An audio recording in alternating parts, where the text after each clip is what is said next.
Bonsoir, bonsoir et bienvenue dans ce nouveau live de Planétéo. Je suis Théo et je vous accueille ce soir sur ma planète pour un nouveau live de lecture. Et oui, ce soir, et si on lisait Gargantua de François Rabelais.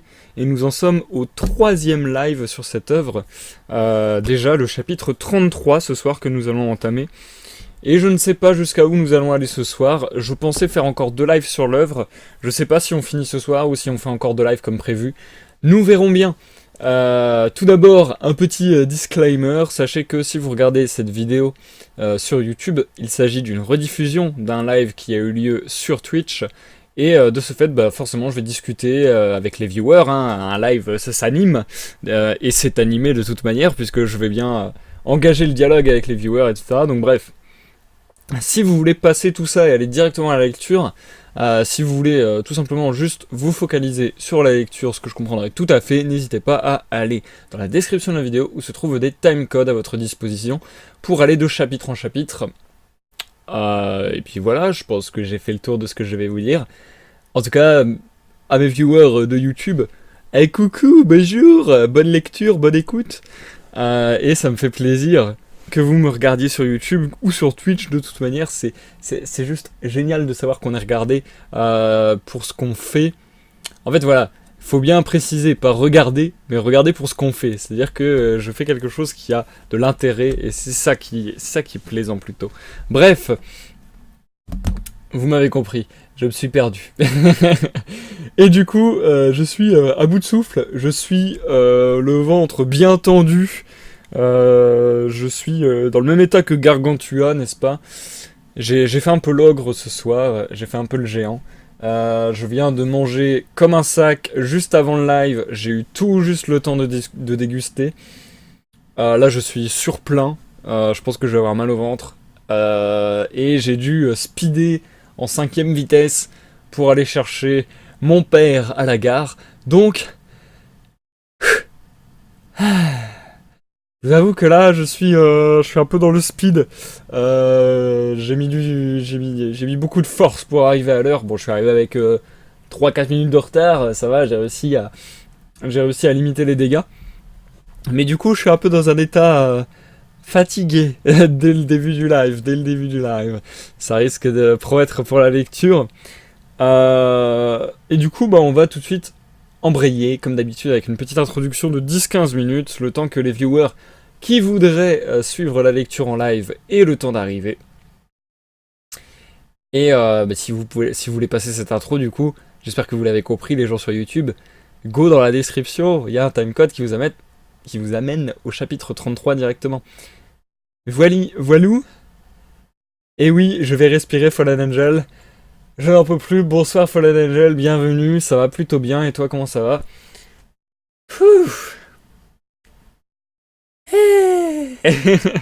J'avoue que je suis hyper fatigué là. Enfin hyper fatigué. En fait je suis un peu shooté, je sais pas. Je pense que c'est d'avoir mangé juste à l'instant et d'avoir bien mangé qui me met un peu dedans pour le live. C'est d'autant plus chiant que j'utilise ma voix. Forcément, en live de lecture, j'utilise ma voix. C'est un peu mon instrument principal. Du coup, vous n'êtes pas sans savoir que la voix et la nourriture, ça passe presque par les mêmes endroits. En tout cas, ça passe par le même endroit au début. Ce qui fait que j'ai peur que ça entrave la lecture et que j'ai un peu de mal.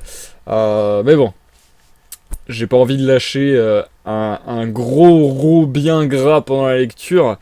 Ça serait un peu dégoûtant. Ça irait à Gargantua sur certains points, mais bon, j'ai envie quand même que la lecture soit clean un maximum. Donc ouais, j'espère que ça va bien se passer ce soir, mais j'avoue que là du coup je suis un peu dans le rush. Bonsoir Elysium, bienvenue sur ce live, comment ça va Ellie? Comment ça va? Ça fait plaisir de voir du monde. Ça fait plaisir toujours de vous parler de toute manière.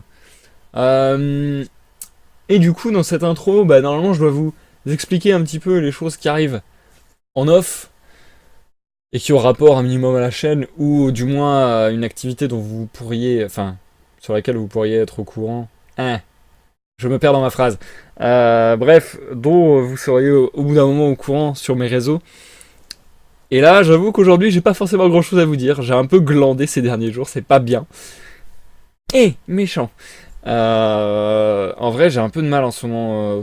Depuis quelques jours, là, j'ai un peu de mal. Mais bon, bref. Franchement, je sais pas quoi dire dans cette intro. Je crois que j'ai rien à vous dire en vrai. C'est bien triste. Bon, si, j'ai lâché un petit indice, enfin même un énorme indice, lors du live de Wokfu. Donc le 13e live sur Wokfu. Donc je pense que je vais vous le dire à vous. Parce que bon, pourquoi je l'aurais dit aux autres et pas à vous. Le nouveau jeu de société sur lequel je suis en train de plancher, attention pour le moment c'est du travail mental, c'est-à-dire que j'ai une idée de à quoi va ressembler le jeu, mais rien n'a été fixé, rien n'a été testé, on en est vraiment à un stade embryonnaire.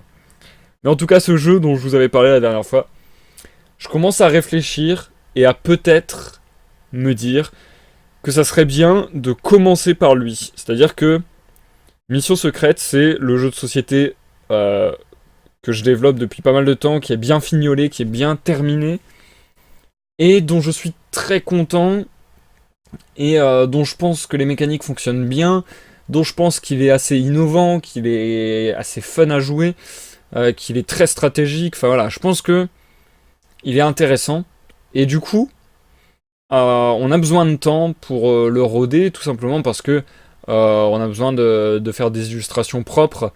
Et mon illustratrice que vous connaissez, Chassoad, elle est court en même temps, donc elle n'a pas forcément le temps nécessaire pour s'y adonner à loisir. Ce que je peux tout à fait comprendre. Du coup, a priori, Mission Secrète, ça serait... C'est pas reporté, on travaille toujours dessus, on planche toujours dessus, mais c'est un rythme plus lent que ce que j'aurais voulu à la base. Donc, on continue à y travailler en fond, on va dire en toile de fond. C'est un peu notre fil rouge de nos travaux. Mais je me dis que du coup, est-ce que ce serait pas une bonne idée de faire un jeu de société avant Mission Secrète? Par ça, j'entends essayer de publier et de produire, de distribuer un jeu de société avant Mission Secrète qui, certes, alors encore une fois, j'en suis au stade embryonnaire, donc peut-être que je me trompe, mais qui certes ne sera pas mon projet principal dans le sens où vraiment j'ai la tête à Mission Secrète et j'ai envie que Mission Secrète soit mon jeu entre guillemets iconique dans le sens où je le kiffe trop et ça ressemble trop à ce que j'aime, etc. Mais j'ai un autre projet de jeu depuis quelques temps qui germe en tête, qui je pense peut être très sympa et que je vais beaucoup aimer aussi. Et du coup, je me dis, est-ce que ça serait peut-être pas mieux de commencer par tenter la publication, la distribution, la production de ce jeu avant Mission Secrète, de manière à me faire la main, de manière à faire un petit test, voir comment se goupillent justement toutes ces phases, voir comment je m'en sors avec celle-ci, voir comment on gère de l'intérieur un crowdfunding et voir si c'est compliqué ou non, une autoproduction, etc. Bref. Donc un peu me lancer dans l'aventure avec ce jeu, pas en test, parce que j'ai pas envie de dire que ce jeu va être naze et que c'est juste pour du test. Loin de là, je vais vraiment y mettre mon cœur, je vais m'y mettre, etc., etc. Mais juste me dire, bon bah ce jeu, c'est le jeu sur lequel on va essuyer les plâtres et peut-être préparer l'avenir. Enfin voilà, je réfléchis à ça, et du coup, ce jeu, comme l'a dit Fallen Angel dans le chat, ce jeu aurait pour thème la piraterie. Je n'en dis pas plus pour le moment, vu qu'on en est vraiment au tout début du projet. Voilou. Et du coup, j'accueille les nouveaux arrivés. Bienvenue Mirani, bienvenue Cora, ça fait plaisir de vous voir tous les deux sur le live ce soir. Comment allez-vous les amis? Oh non, Elysium, je te plains tellement. C'est ouf en vrai, tout le monde a des trucs qui lui arrivent comme ça en ce moment. Je sais plus à qui c'est arrivé. C'était peut-être Jumpy, je sais plus, enfin bon bref. Et, une de mes connaissances twitchiennes à qui c'est arrivé il y a pas longtemps également. Et moi c'était ma clé USB qui a pété du jour au lendemain et que j'ai dû remplacer d'urgence. D'ailleurs demain je fonce acheter un disque dur externe pour sauvegarder et sécuriser tout ça. Mais ouais c'est ouf en vrai, ça fout tellement la merde quand une chose arrive comme ça. Donc du coup Elysium je te plains et je te comprends profondément, désolé pour toi. Et ok, pas de soucis, bah merci d'être passé faire un coucou Cora, c'est gentil. Bon courage pour le taf. Bon courage, bon courage. D'ailleurs, c'est un peu grâce à la discussion avec Cora que j'ai eue sur son jeu de société. Je vous invite à aller vous intéresser à ça. Il a fait beaucoup de lives où il dessinait les illustrations pour son jeu de société. Donc je vous invite à aller voir les lives de Cora tout simplement. Et c'est un peu en discutant avec Cora de jeux de société, et de son jeu de société en particulier, que ça m'a encore plus donné la flamme, et encore plus donné envie de m'y remettre, et que je me suis dit, ah non, je peux pas attendre autant de temps avant qu'on fasse Mission Secrète, et est-ce que je balance pas un projet en attendant, entre guillemets, ou en parallèle plutôt même. Enfin bref, à voir, à voir, mais le truc, c'est que aussi je me dis que ça peut avoir l'effet inverse. Donc là, je viens de vous donner les effets positifs de ce que je pensais du fait de faire un jeu de société avant Mission Secrète. Il y a aussi des effets négatifs, c'est que je me dis, est-ce que si je commence à me mettre dans ce projet, que je publie, que je distribue, que on fait un crowdfunding, etc. sur ce projet, est-ce que si c'est un échec ou si c'est un semi-succès, entre guillemets, si c'est mal foutu, si il y a des erreurs de commande, si les commandes, s'il n'y a pas assez de commandes pour tout le monde, n'importe quoi, voilà, je sais pas ce qui peut arriver comme erreur, entre guillemets.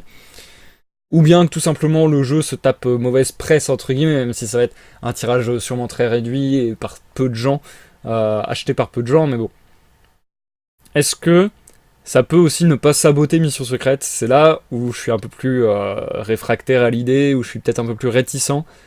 C'est que je me dis, voilà, si je me fail avec ce jeu, est-ce que ça condamne Mission Secrète? Parce que quelqu'un qui aurait soutenu ce projet et qui aurait dans les mains le jeu de société pirate et qui le joue et qui le trouve nul ou pas fun ou pas suffisamment intéressant ou trop cher par rapport à son prix, etc., etc., est-ce que il va se dire, quand je vais lancer Mission Secrète, ah bah ouais, je vais continuer à le soutenir, je vais acheter Mission Secrète.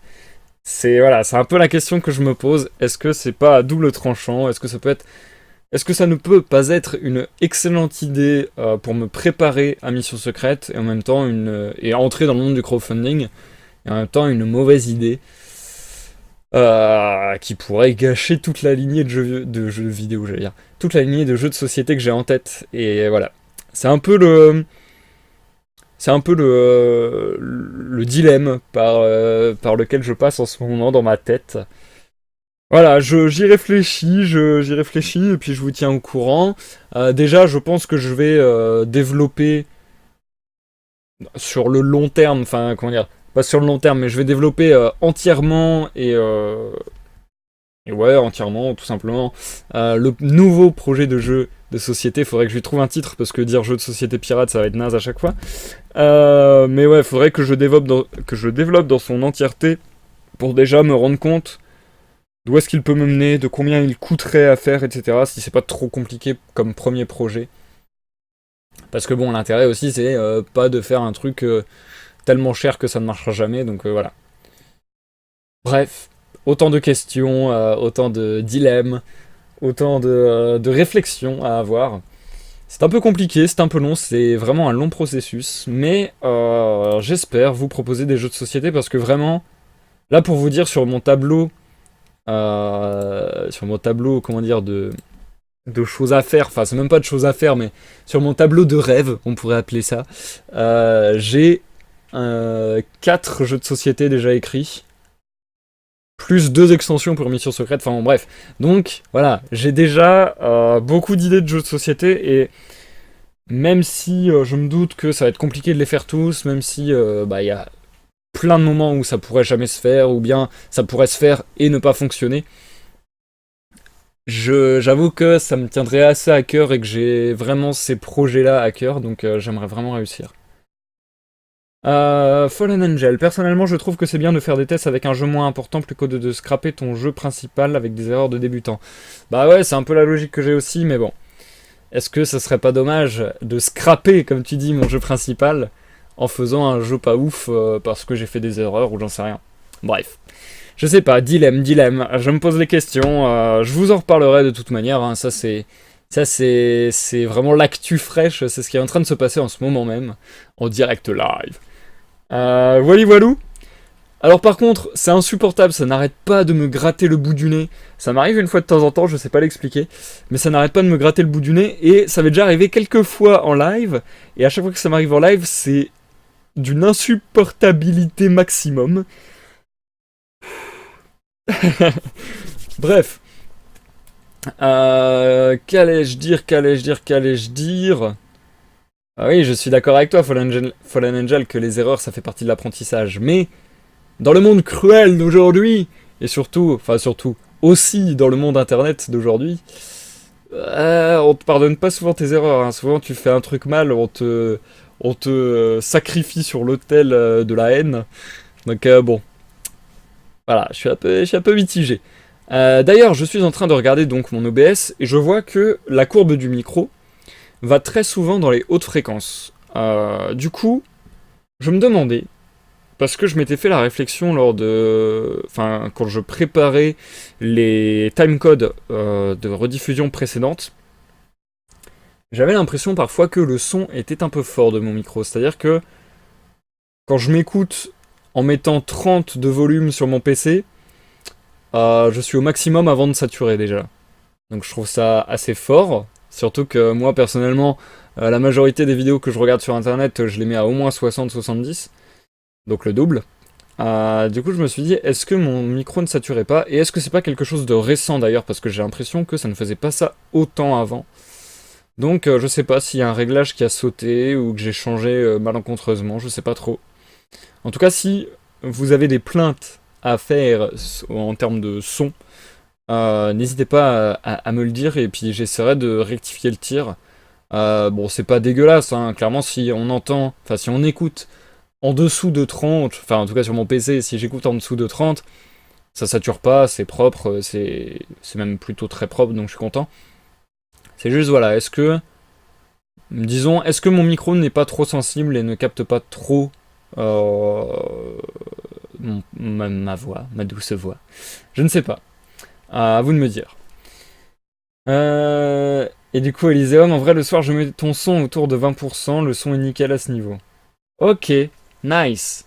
Donc ouais, donc t'es obligé de mettre le son très peu fort, Elyséum, pour le coup.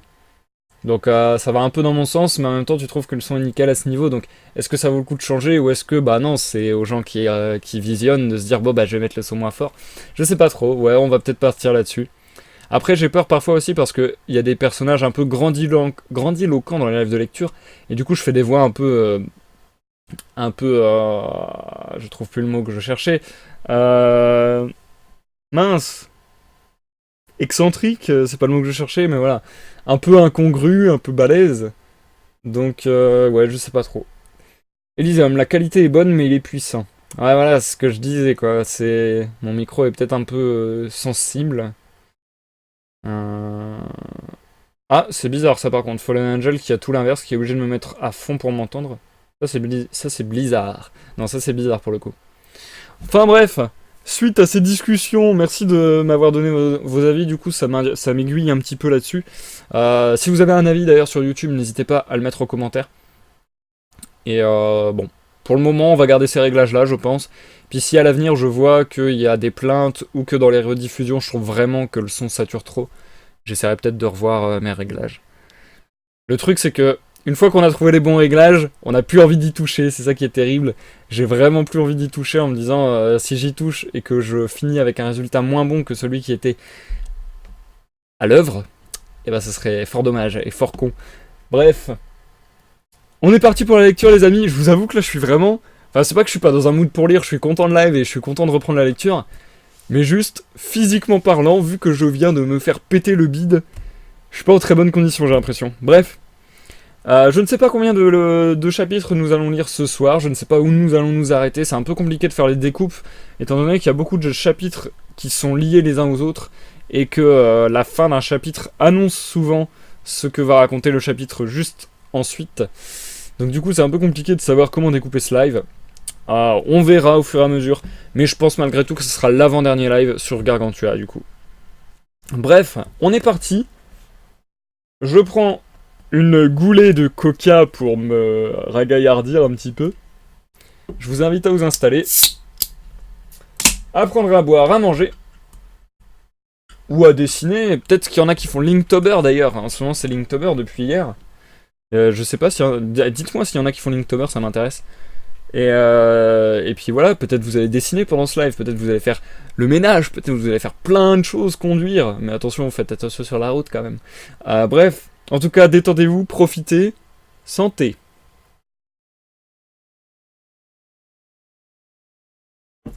Oh là là, ça fait tellement du bien.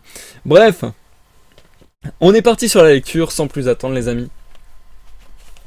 On en est au chapitre 33. La dernière fois, nous nous étions arrêtés en plein conflit picrocolien, n'est-ce pas? D'ailleurs, on sent la guerre arriver. C'est-à-dire que tous les essais de Grand Gousier pour arrêter la folie, l'énervement de Picrocol n'ont pas abouti. Donc on retrouve un Picrocol énervé, très certainement. Et on va voir comment ça se passe. On va le découvrir ensemble.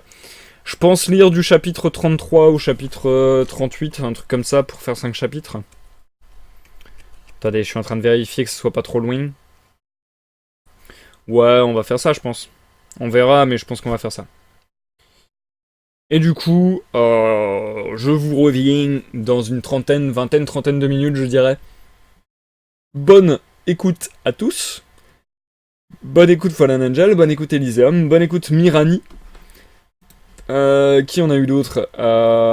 Bonne écoute. Je crois que c'est tout en fait. Parce que Korra, il est passé en coup de vent. Oui, voilà, c'est ça. Bonne écoute Fallen Angel, bonne écoute Elysium, bonne écoute Mirani. Bonne écoute à tous ceux dans l'ombre et bonne écoute à ceux qui nous regardent en rediffusion sur YouTube. A tout à l'heure pour la pause. Comment certains gouverneurs de Picrocol, par leur précipitation, le mirent au dernier péril. Chapitre 33.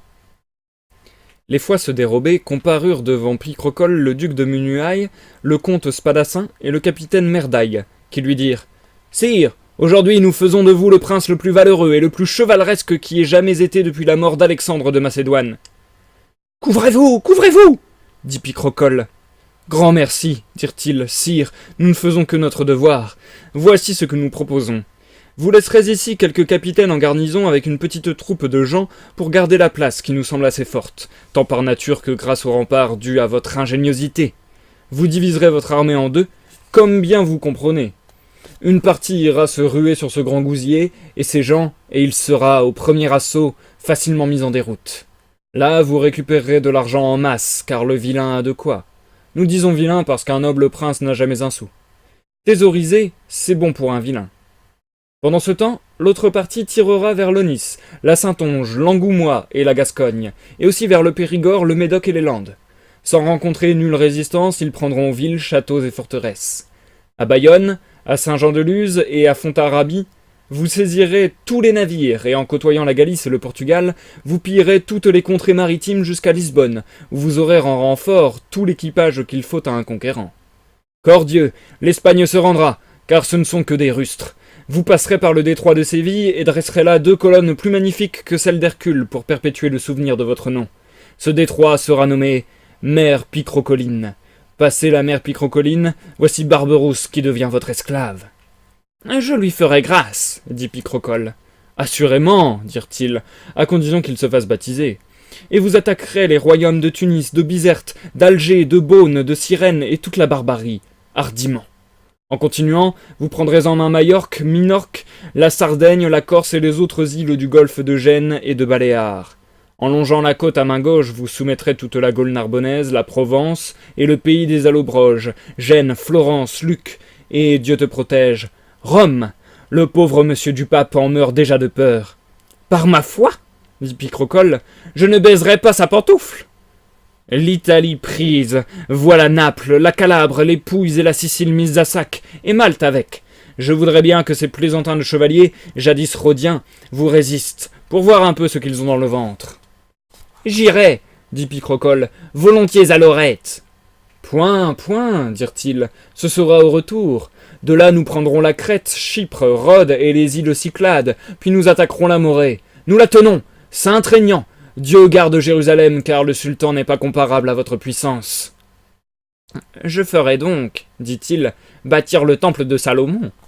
Non, dirent-ils, pas encore, attendez un peu. Ne soyez jamais si prompt dans vos entreprises. Savez-vous ce que disait Auguste?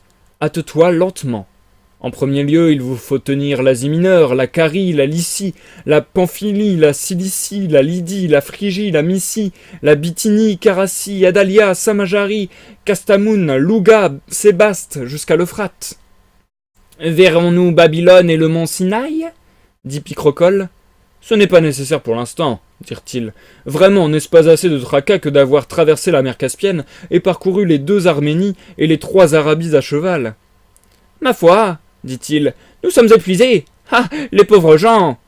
Qu'y a-t-il? Demandèrent les autres. Que boirons-nous dans ces déserts? L'empereur Julien et toute son armée y moururent de soif à ce qu'on raconte. Nous avons déjà donné ordre à tout, dirent-ils. Vous avez 9014 grands navires chargés des meilleurs vins du monde dans la mer Syriaque. Ils arrivèrent à Jaffa. Là se trouvaient 2 200 000 chameaux et 1600 éléphants que vous aurez pris à la chasse aux environs de Sijilmassa. Quand vous êtes entrés en Libye, et de plus vous avez toute la caravane de la Mecque, ne fournirent-ils pas suffisamment de vin? Sûr, dit-il, mais nous ne bûmes point frais. Vertu, nom d'un petit poisson, dirent-ils. Un preux, un conquérant qui aspire à l'empire universel ne peut pas toujours avoir ses aises. Remerciez Dieu d'être arrivé sain et sauf, vous et vos gens, jusqu'au Tigre. Mais, dit-il, que fait pendant ce temps la moitié de notre armée qui déconfie ce vilain, ce poivreau de grand gousier? Ils ne chôment pas, dirent-ils. Nous allons bientôt les rencontrer. Ils vous ont pris la Bretagne, la Normandie, les Flandres, le Hainaut, le Brabant, l'Artois, la Hollande, la Zélande. Ils ont passé le Rhin sur le ventre des Suisses et les Lansquenets. Une partie d'entre eux a soumis le Luxembourg, la Lorraine, la Champagne et la Savoie jusqu'à Lyon.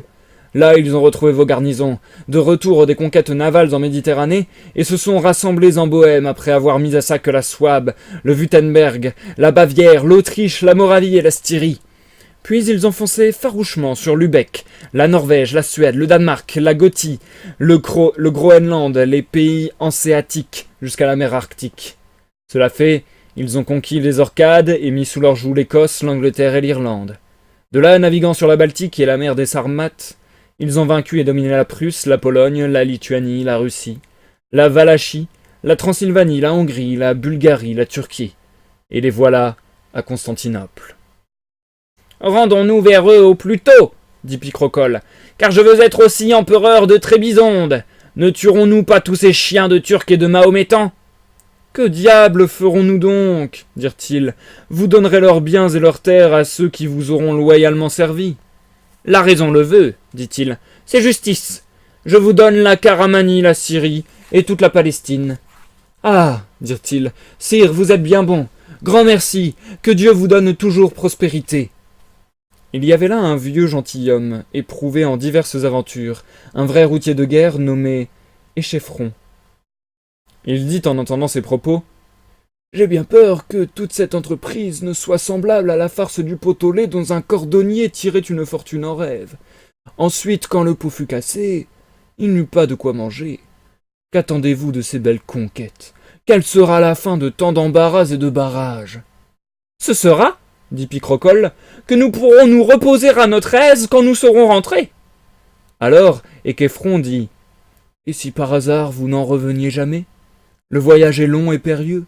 N'est-ce pas mieux de se reposer dès à présent, sans nous exposer à ces dangers? » Oh, dit Spadassin, pardieu, voilà un bel idiot. Allons nous cacher au coin de la cheminée, et passons-y notre temps et notre vie avec les dames à enfiler des perles ou à filer comme sardine à pâle. Qui ne risque rien n'a cheval ni mule, c'est Salomon qui l'a dit. Qui se risque trop, dit Écheffron, perd cheval et mule. C'est ce que répondit Marcoul. Baste, dit Picrocole, passons outre. Je ne crains que ces diables de légion de grands gousiers. Pendant que nous sommes en Mésopotamie, s'ils nous donnaient sur la queue, quel serait le remède? Il est facile, dit Merdaille.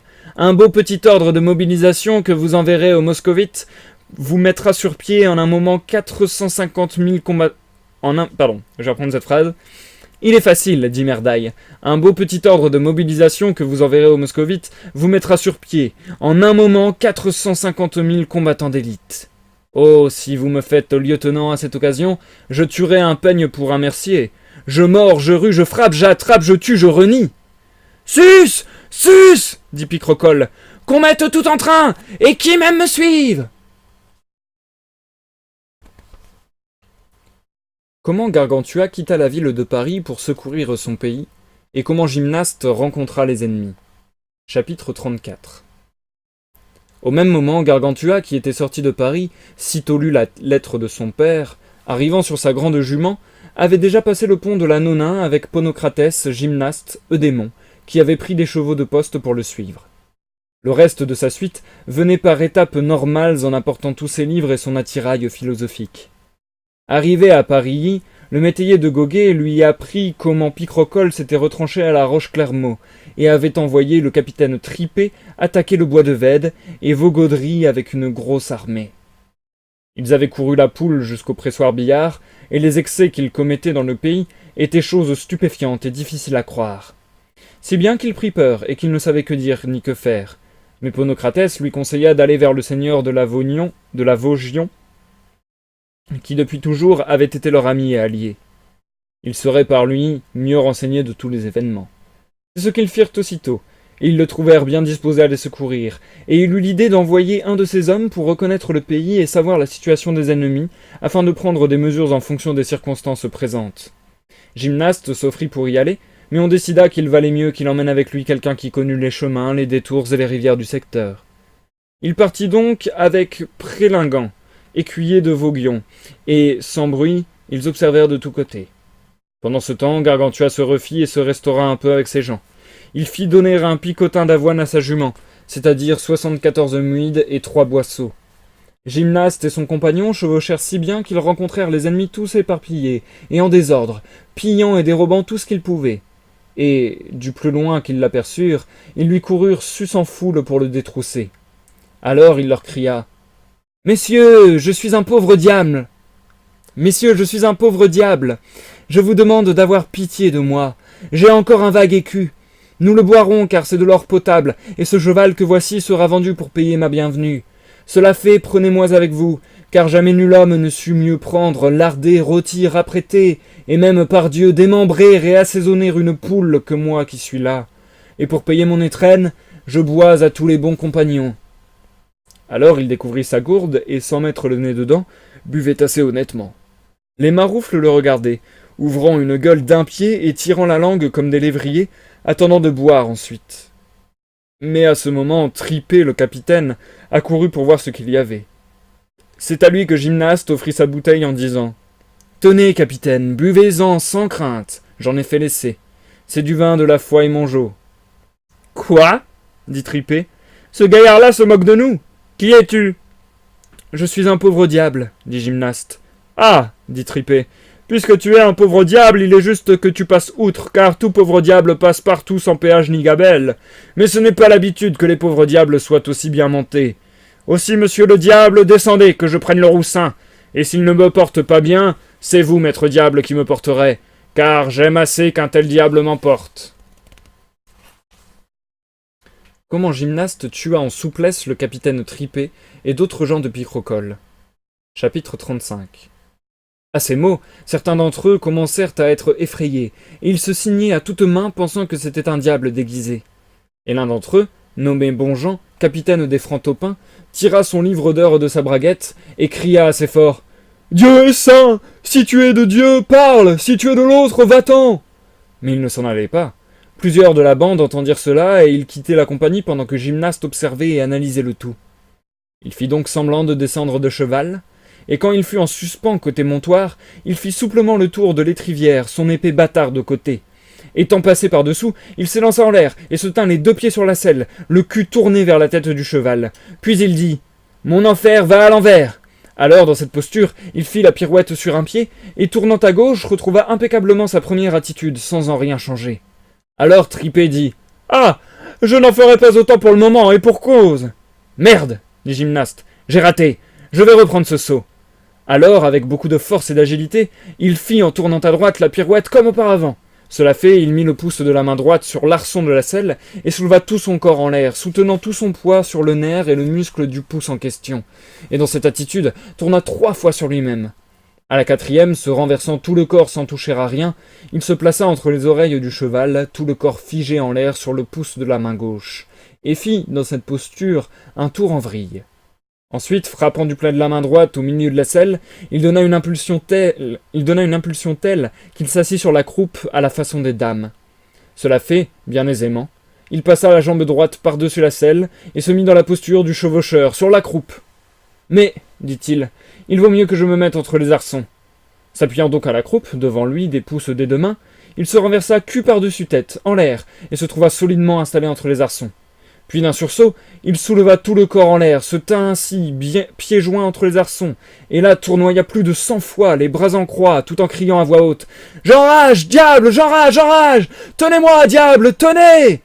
Tandis qu'il évoluait ainsi, les maroufles en grand ébahissement se disaient l'un à l'autre « Par la mère Dieu, c'est un lutin ou un diable déguisé de la sorte, des entreprises du malin, délivre-nous, Seigneur !» Et ils prenaient la route en courant, regardant derrière eux comme un chien qui emporte un aileron de volaille.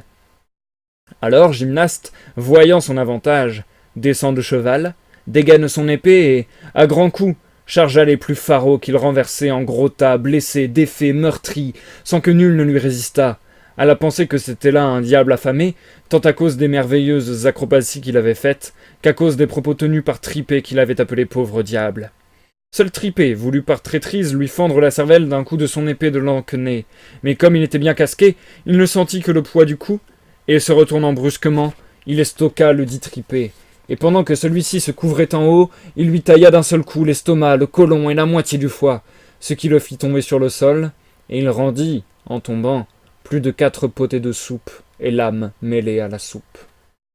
Sur ce, Gymnaste se retire, pensant qu'il ne faut jamais persister à tenter le hasard jusqu'à ce que le vent tourne, et que tout chevalier se doit de traiter sa bonne fortune avec discernement, sans la violenter ni en abuser. Et, montant sur son cheval, il piqua des éperons, prenant son chemin tout droit vers la Vauguyon, accompagné par Prélingant. Comment Gargantua démolit le château du Gué de Vède, et comment ils passèrent le gué. Chapitre 36. Quand il fut revenu, il raconta dans quelle situation il avait trouvé les ennemis et le stratagème qu'il avait employé pour venir seul, à bout de toute la troupe, affirmant que ce n'étaient que des marauds, des pillards et des brigands, ignorant de toute discipline militaire. Il fallait se mettre en route hardiment, car ce serait très facile de les assommer comme bestiaux. Alors Gargantua monta sur sa grande jument, escortée comme il est dit plus haut, et trouvant sur son chemin un arbre grand et haut, on l'appelait généralement l'arbre de Saint-Martin parce que c'est un bourdon que Saint-Martin avait planté jadis et qui avait cru de la sorte, il dit « Voici ce qu'il me fallait, cet arbre me servira de bourdon et de lance. » Et il l'arracha de terre facilement, en ôta les rameaux et le décora pour son plaisir. Sur ces entrefaits, sa jument pissa pour se relâcher le ventre, mais ce fut si copieusement qu'elle en fit 7 lieues de déluge. Tout le pissa descendit au Gué de Vède, et l'enfla tellement au fil du courant que toute notre bande d'ennemis fut horriblement noyée, à l'exception de quelques-uns qui avaient pris le chemin à gauche vers les coteaux. Gargantua, arrivé au droit du bois de Vède, fut avisé par Eudémon qu'il restait quelques ennemis dans le château. Pour s'assurer de la chose, Gargantua s'écria aussi fort qu'il put « Êtes-vous là, ou n'y êtes-vous pas? Si vous y êtes, n'y soyez plus. Si vous n'y êtes pas, je n'ai rien à dire. » Mais un ribaud de canonnier, qui était au machicoulis, lui tira un coup de canon et l'atteignit à la tempe droite furieusement. Toutefois, il ne lui fit pas plus de mal en cela que s'il lui eût jeté une prune. « Qu'est-ce que c'est que ça ?» dit Gargantua. « Voilà que vous nous jetez des grains de riz ? Voilà que vous nous jetez des grains de raisin ? La vendange vous coûtera cher. » Il pensait réellement que le boulet fût un grain de raisin. Ceux qui étaient dans le château, absorbés au jeu de pilles, coururent autour et aux fortifications en entendant le bruit, et lui tirèrent plus de 9025 coups de fauconneaux et d'arquebuses visant tous la tête.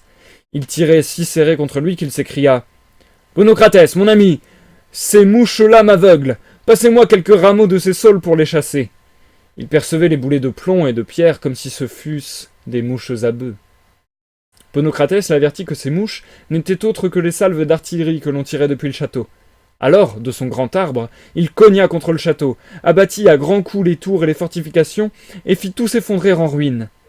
De la sorte, tous ceux qui se trouvaient à l'intérieur furent écrasés et mis en pièces. Partant de là, ils arrivèrent au pont du moulin, et trouvèrent tout le gué couvert de corps morts, en si grand nombre qu'ils avaient engorgé le bief du moulin. C'étaient ceux qui avaient succombé au déluge urinal de la jument. Ils se demandèrent alors comment ils pourraient passer, vu l'obstacle formé par ces cadavres. Mais Gymnaste dit « Si les diables y sont passés, j'arriverai bien à y passer. » « Les diables, dit le démon, ils sont passés pour en emporter les âmes damnées. »« Saint-Trénian, dit Ponocratès en conséquence logique. Il y passera donc obligatoirement. Sûr, dit Gymnaste, ou je resterai en route. Et piquant des éperons, il traversa carrément sans que le cheval fût effrayé un seul instant par les corps morts, car, selon la doctrine d'Elienne, il l'avait habitué à ne craindre ni les esprits ni les cadavres. Non pas en tuant les gens comme Diomède tuait les Thraces, ou comme Ulysse qui mettait les corps de ses ennemis au pied de ses chevaux, ainsi que le rapporte Homère, mais en lui mettant un mannequin dans son foin, et en le faisant habituellement passer dessus quand il lui donnait son avoine. Les 3 autres le suivirent sans incident, sauf Démon, dont le cheval enfonça le pied droit jusqu'au genou dans la panse d'un gros et gras vilain qui se trouvait là, noyé, ventre en l'air. Il ne pouvait l'en retirer et il resta empêtré de la sorte jusqu'à ce que Gargantua, du bout de son bâton, répandit le reste des tripes du vilain dans l'eau, pendant que le cheval levait le pied. Et, chose miraculeuse en hippiatrie, le cheval en question, au contact des boyaux de ce gros maroufle, fut guéri d'un surrose qu'il avait à ce pied-là. Comment Gargantua, en se peignant, faisait tomber de ses cheveux les boulets d'artillerie. Chapitre 37. Ayant quitté le Val de Vède peu de temps après, ils mirent pied à terre au château de Grand Gousier qui les attendait brûlant d'impatience. À son arrivée, on lui fit fête à tour de bras. Jamais on ne vit gens plus joyeux, car le supplément au supplément des chroniques dit que Gargamel en mourut de joie. Pour ma part, je n'en sais rien, et je me soucie bien peu ni d'elle ni d'aucune autre. Ce qui est vrai, c'est que Gargantua, changeant de vêtements et se coiffant avec son peigne, il était long de 100 cannes et ses dents étaient de grandes défenses d'éléphant tout entières, faisait tomber à chaque coup plus de 7 grappes de boulets qui lui étaient restées dans les cheveux lors de la démolition du bois de Vède. À cette vue, Grand Gousier, son père, pensa que c'était des poux, et lui dit « Pardieu, mon bon fils, nous as-tu apporté jusqu'ici des éperviers de Montaigu? Je ne tenais pas à ce que tu fisses là ton séjour. » Alors Ponocratès répondit « Seigneur, ne pensez pas que je l'ai mis au collège de Pouillerie qu'on nomme Montaigu. J'aurais mieux aimé le mettre avec les gueux des innocents, vu l'incroyable cruauté et l'ignominie que j'y ai connue.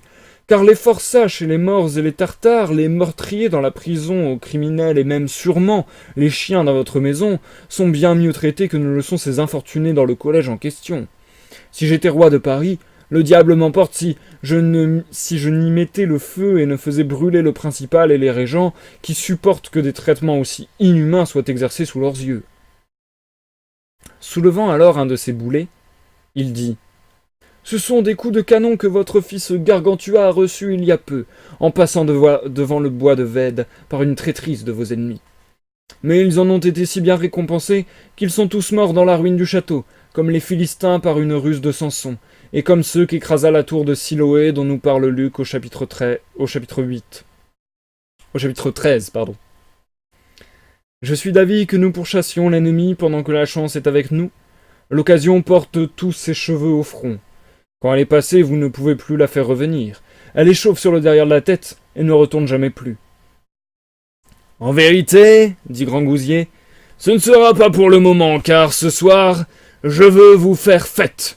Soyez donc les bienvenus. » Cela dit, on prépara le souper, et en supplément on fit rôtir 16 bœufs, 3 génisses, 32 veaux, 63 chevreaux de l'été, 95 moutons, 300 cochons de lait au beau jus de raisin, 220 perdrix, 700 bécasses, 400 chapons du loup du noix et de la cornouaille, 6000 poulets et autant de pigeons, 600 gelinotes, 1400 chaponneaux pour la venaison. On ne put s'en procurer aussi rapidement, à part 11 sangliers qu'envoya l'abbé de Turpenay, 18 bêtes rousses que donna le seigneur de Grandmont, et aussi 140 faisans qu'envoya le seigneur des Essarts, plus quelques douzaines de ramiers, d'oiseaux de rivière, de sarcelles, de butors, de courlis, de pluviers, de francolins, de bernaches cravants, de chevaliers gambettes, de vanneaux, de tadornes, de spatules, de hérons, de héronneaux, de poules d'eau, d'aigrettes, de cigognes, de canepetières, de flamands orangers, ce sont des phénicoptères, de terrigoles, de dindes avec force couscous et des potages en abondance.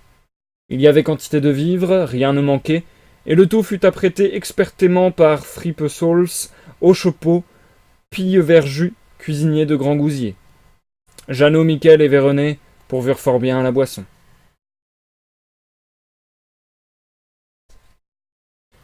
Comment Gargantua mangea 6 pèlerins en salade. Chapitre 38. Notre sujet veut que nous racontions ce qui arriva à 6 pèlerins qui venaient de Saint-Sébastien près de Nantes. Pour se loger cette nuit-là, de peur des ennemis, ils s'étaient cachés au jardin sur les fanes de pois entre les choux et les laitues. Gargantua, qui se sentait quelque peu l'estomac creux, demanda si l'on pourrait trouver des laitues pour faire une salade, apprenant qu'il y en avait, qui étaient parmi les plus belles et les plus grandes du pays, car elles étaient grandes comme des pruniers ou des noyers. Il voulut y aller lui-même et ramassa à la main ce que bon lui sembla. En même temps, il ramassa les 6 pèlerins qui avaient une si grande peur qu'ils n'osaient parler ni tousser. Comme il commençait par les laver à la fontaine, les pèlerins se disaient l'un à l'autre à voix basse. « Que faut-il faire? Nous nous noyons ici au milieu de ces laitues. Parlerons-nous?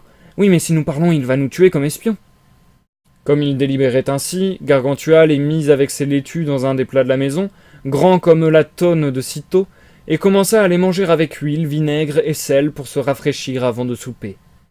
Il avait déjà avalé 5 des pèlerins. Le 6e restait dans le plat, caché sous une laitue, et seul son bourdon dépassait. En le voyant, Grand Gousier dit à Gargantua.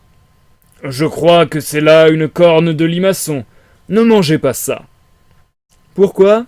dit Gargantua. « Ils sont bons, tout ce mois-ci. » Et tirant le bourdon, il souleva en même temps le pèlerin et il le mangeait bel et bien. Puis il but une effrayante rasade de vin pinot, et ils attendirent que l'on apprêtât le souper. Les pèlerins, ainsi dévorés, s'écartèrent du mieux qu'ils purent des meules de ses dents. Ils pensaient qu'on les avait jetés dans quelque basse fosse des prisons, et quand Gargantua but sa grande rasade, ils crurent se noyer dans sa bouche. Le torrent de vin faillit les entraîner jusqu'au gouffre de son estomac. Toutefois, en sautant avec leurs bourdons comme font les pèlerins de Saint-Michel, ils se dégagèrent à la lisière des dents.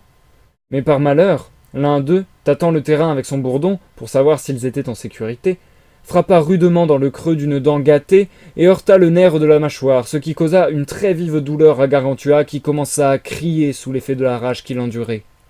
Donc, pour soulager son mal, il fit apporter son cure-dent, et sortant vers le noyer grelier, il vous dénicha, messieurs les pèlerins, car il en extirpait un par les jambes, un autre par les épaules, un autre par la besace, un autre par la bourse, un autre par l'écharpe. Quant au pauvre air qu'il avait frappé de son bourdon, il l'accrocha par la braguette. Toutefois, ce fut une chance pour lui, car il lui perça une enflure chancreuse qui le martyrisait depuis qu'il avait dépassé Ancenis. C'est ainsi que les pèlerins dénichés s'enfuirent à travers les vignes au grand trot, et que s'apaisa la douleur. Au même moment, Gargantua fut appelé par Eudémon pour le souper, car tout était prêt. « Je m'en vais donc, dit-il, pisser mon malheur. » Alors il pissa si copieusement que l'urine coupa la route aux pèlerins, qui furent obligés de franchir la grande rigole. De là, passant par l'orée du petit bois, ils tombèrent tous, à l'exception de Fournilier, dans une fosse qu'on avait creusée en plein milieu du chemin pour prendre les loups à la chausse-trappe. Grâce à l'ingéniosité du dit Fournilier, qui rompit les liens et les cordages, ils purent s'en échapper. Sortis de là, ils couchèrent pour le reste de cette nuit dans une cabane près du coudray, où ils furent réconfortés de leur malheur grâce aux bonnes paroles de l'un de leurs compagnons nommé Lasdaler, qui leur fit remarquer que cette mésaventure avait été prédite par David dans les psaumes. Quand les hommes se dressèrent contre nous, peut-être nous auraient-ils engloutis tous vivants. C'est quand nous fûmes mangés en salade à la croque au sel, quand leur colère s'enflamma contre nous, alors les eaux nous auraient submergés, c'est quand ils but la grande rasade, notre âme a passé le torrent, c'est quand nous avons franchi la grande rigole, peut-être notre âme eût-elle franchi le flot irrésistible, c'est celui de son urine dont il nous coupa le chemin. Béni soit l'Éternel qui ne nous a pas livrés en proie à leur croc, notre âme s'est échappée comme l'oiseau du filet des oiseleurs. C'est quand nous sommes tombés dans le piège. Le filet a été rompu par Fournilier, et nous avons été libérés. Notre secours est... etc. Et c'est la fin du chapitre 38, les amis. Nous marquons une courte pause.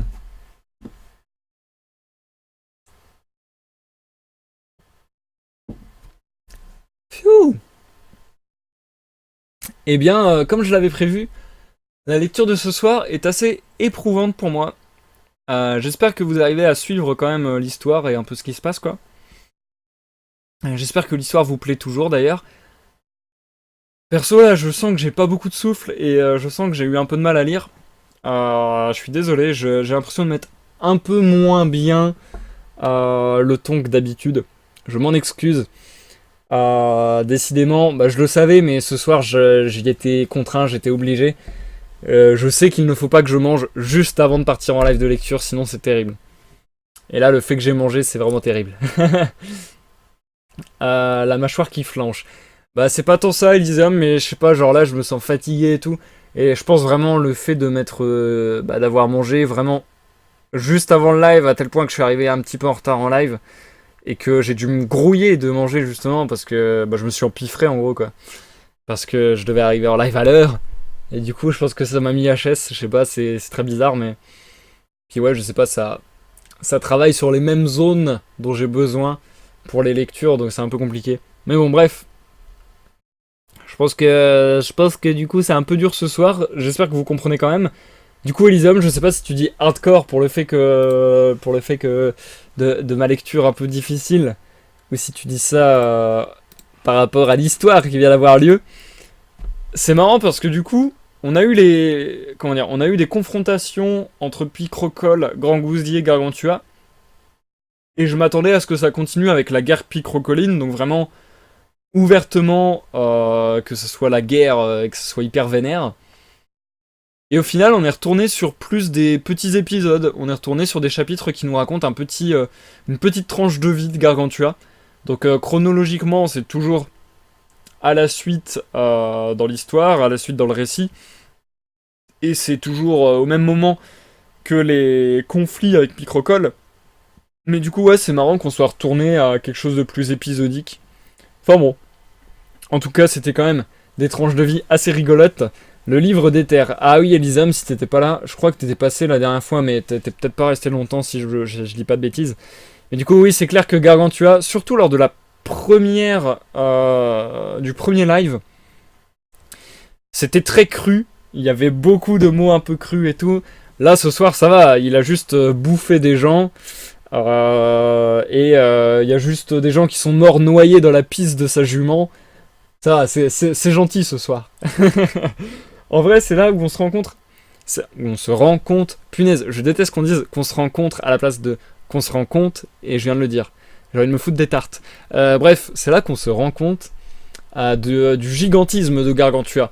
Avec les scènes qu'on a eues là, le fait que son cheval puisse noyer des tonnes de personnes et tuer des tonnes de personnes avec sa pisse, le fait que. Je dis pisse parce que je reprends les mots du bouquin. Non, d'ailleurs, dans le bouquin, c'est pissa. Le fait que ils se prennent des boulets de canon dans la tempe, donc ça veut dire que c'est de la taille de sa tempe, et que ça lui fasse des petites piqûres d'insectes, enfin voilà quoi. Le fait que lorsqu'il peigne ses cheveux, il y a plusieurs dizaines de boulets de canon qui tombent.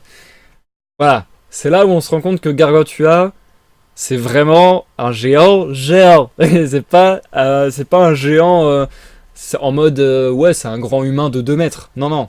C'est pas Hagrid quoi. C'est bon. C'est très très vénère. C'est très très vénère. Il est plus haut que des châteaux quoi. Et du coup, vu que j'ai un peu de mal à lire ce soir, et que je sais pas exactement où couper l'histoire au final, je pense qu'en fait on va reprendre le découpage que j'avais décidé précédemment.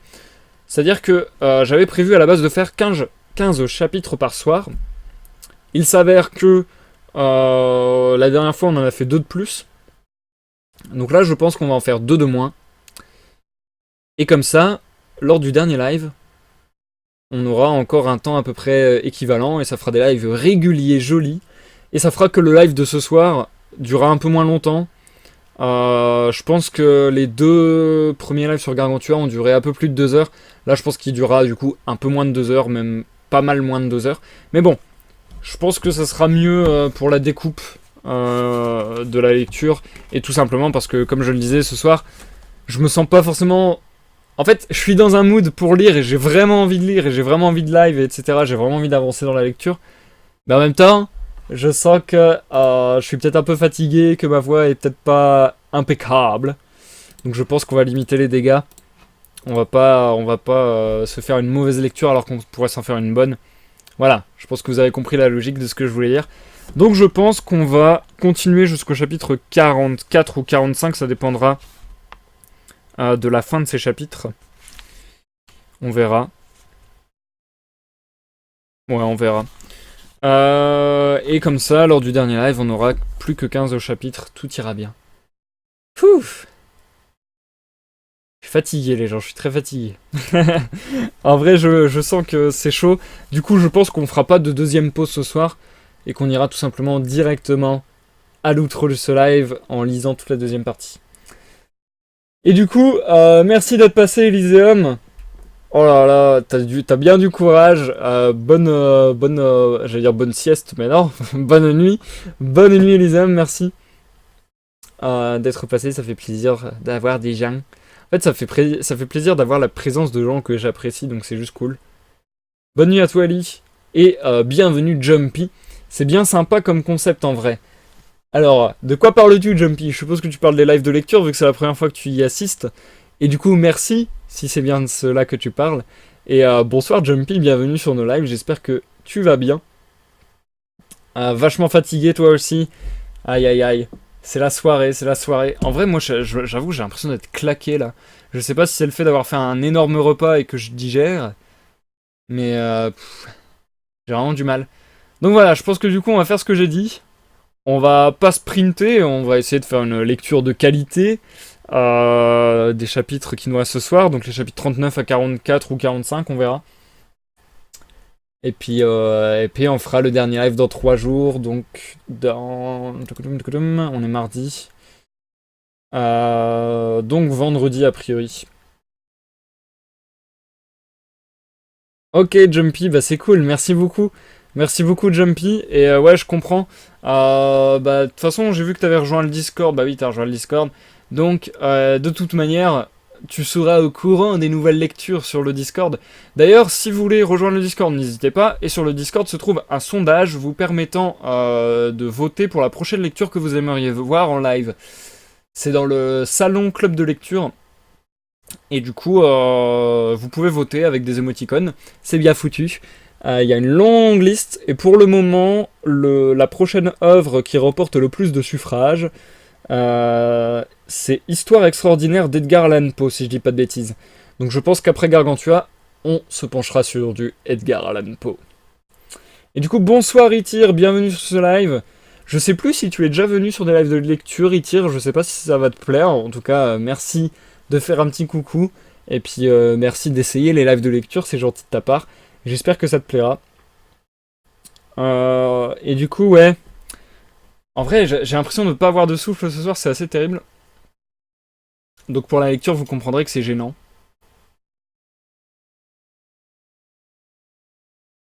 Et du coup, Jumpy, je sais plus si je te l'avais déjà dit, mais pour le coup, s'il y a des œuvres qui t'intéressent particulièrement, n'hésite pas à aller jeter un œil à mon YouTube. Il y a plein de playlists, il y en a vraiment beaucoup, là on se rapproche de la trentaine je crois, de playlists de Et si on lisait. Et du coup il y a peut-être des œuvres que j'ai déjà lues qui te plairaient Jumpy. Sachant que si tu veux vraiment juste la lecture, il y a moyen d'aller dans la description et de naviguer dans la vidéo grâce au timecode. Du coup tu peux passer l'introduction et les pauses et aller directement à la lecture. On a déjà fait tellement de lectures en vrai, on a déjà fait... J'en dis là comme ça en vrac, mais je pourrais pas toutes les dire. On a déjà fait Dracula, Frankenstein, Le portrait de Dorian Gray, Dr. Jekyll et Mr. Hyde, Cthulhu, enfin le mythe de Cthulhu, l'appel de Cthulhu, Les montagnes de la folie, Alice au pays des merveilles, Pinocchio, Le Petit Prince, Peter Pan, enfin bref. On a fait vraiment des tonnes, des tonnes, des tonnes.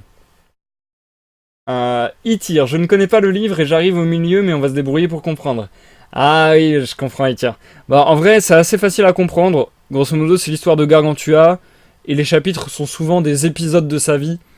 Ah bon, c'est chronologique, mais c'est des épisodes de sa vie, donc chaque chapitre est compréhensible en une seule unité, je pense.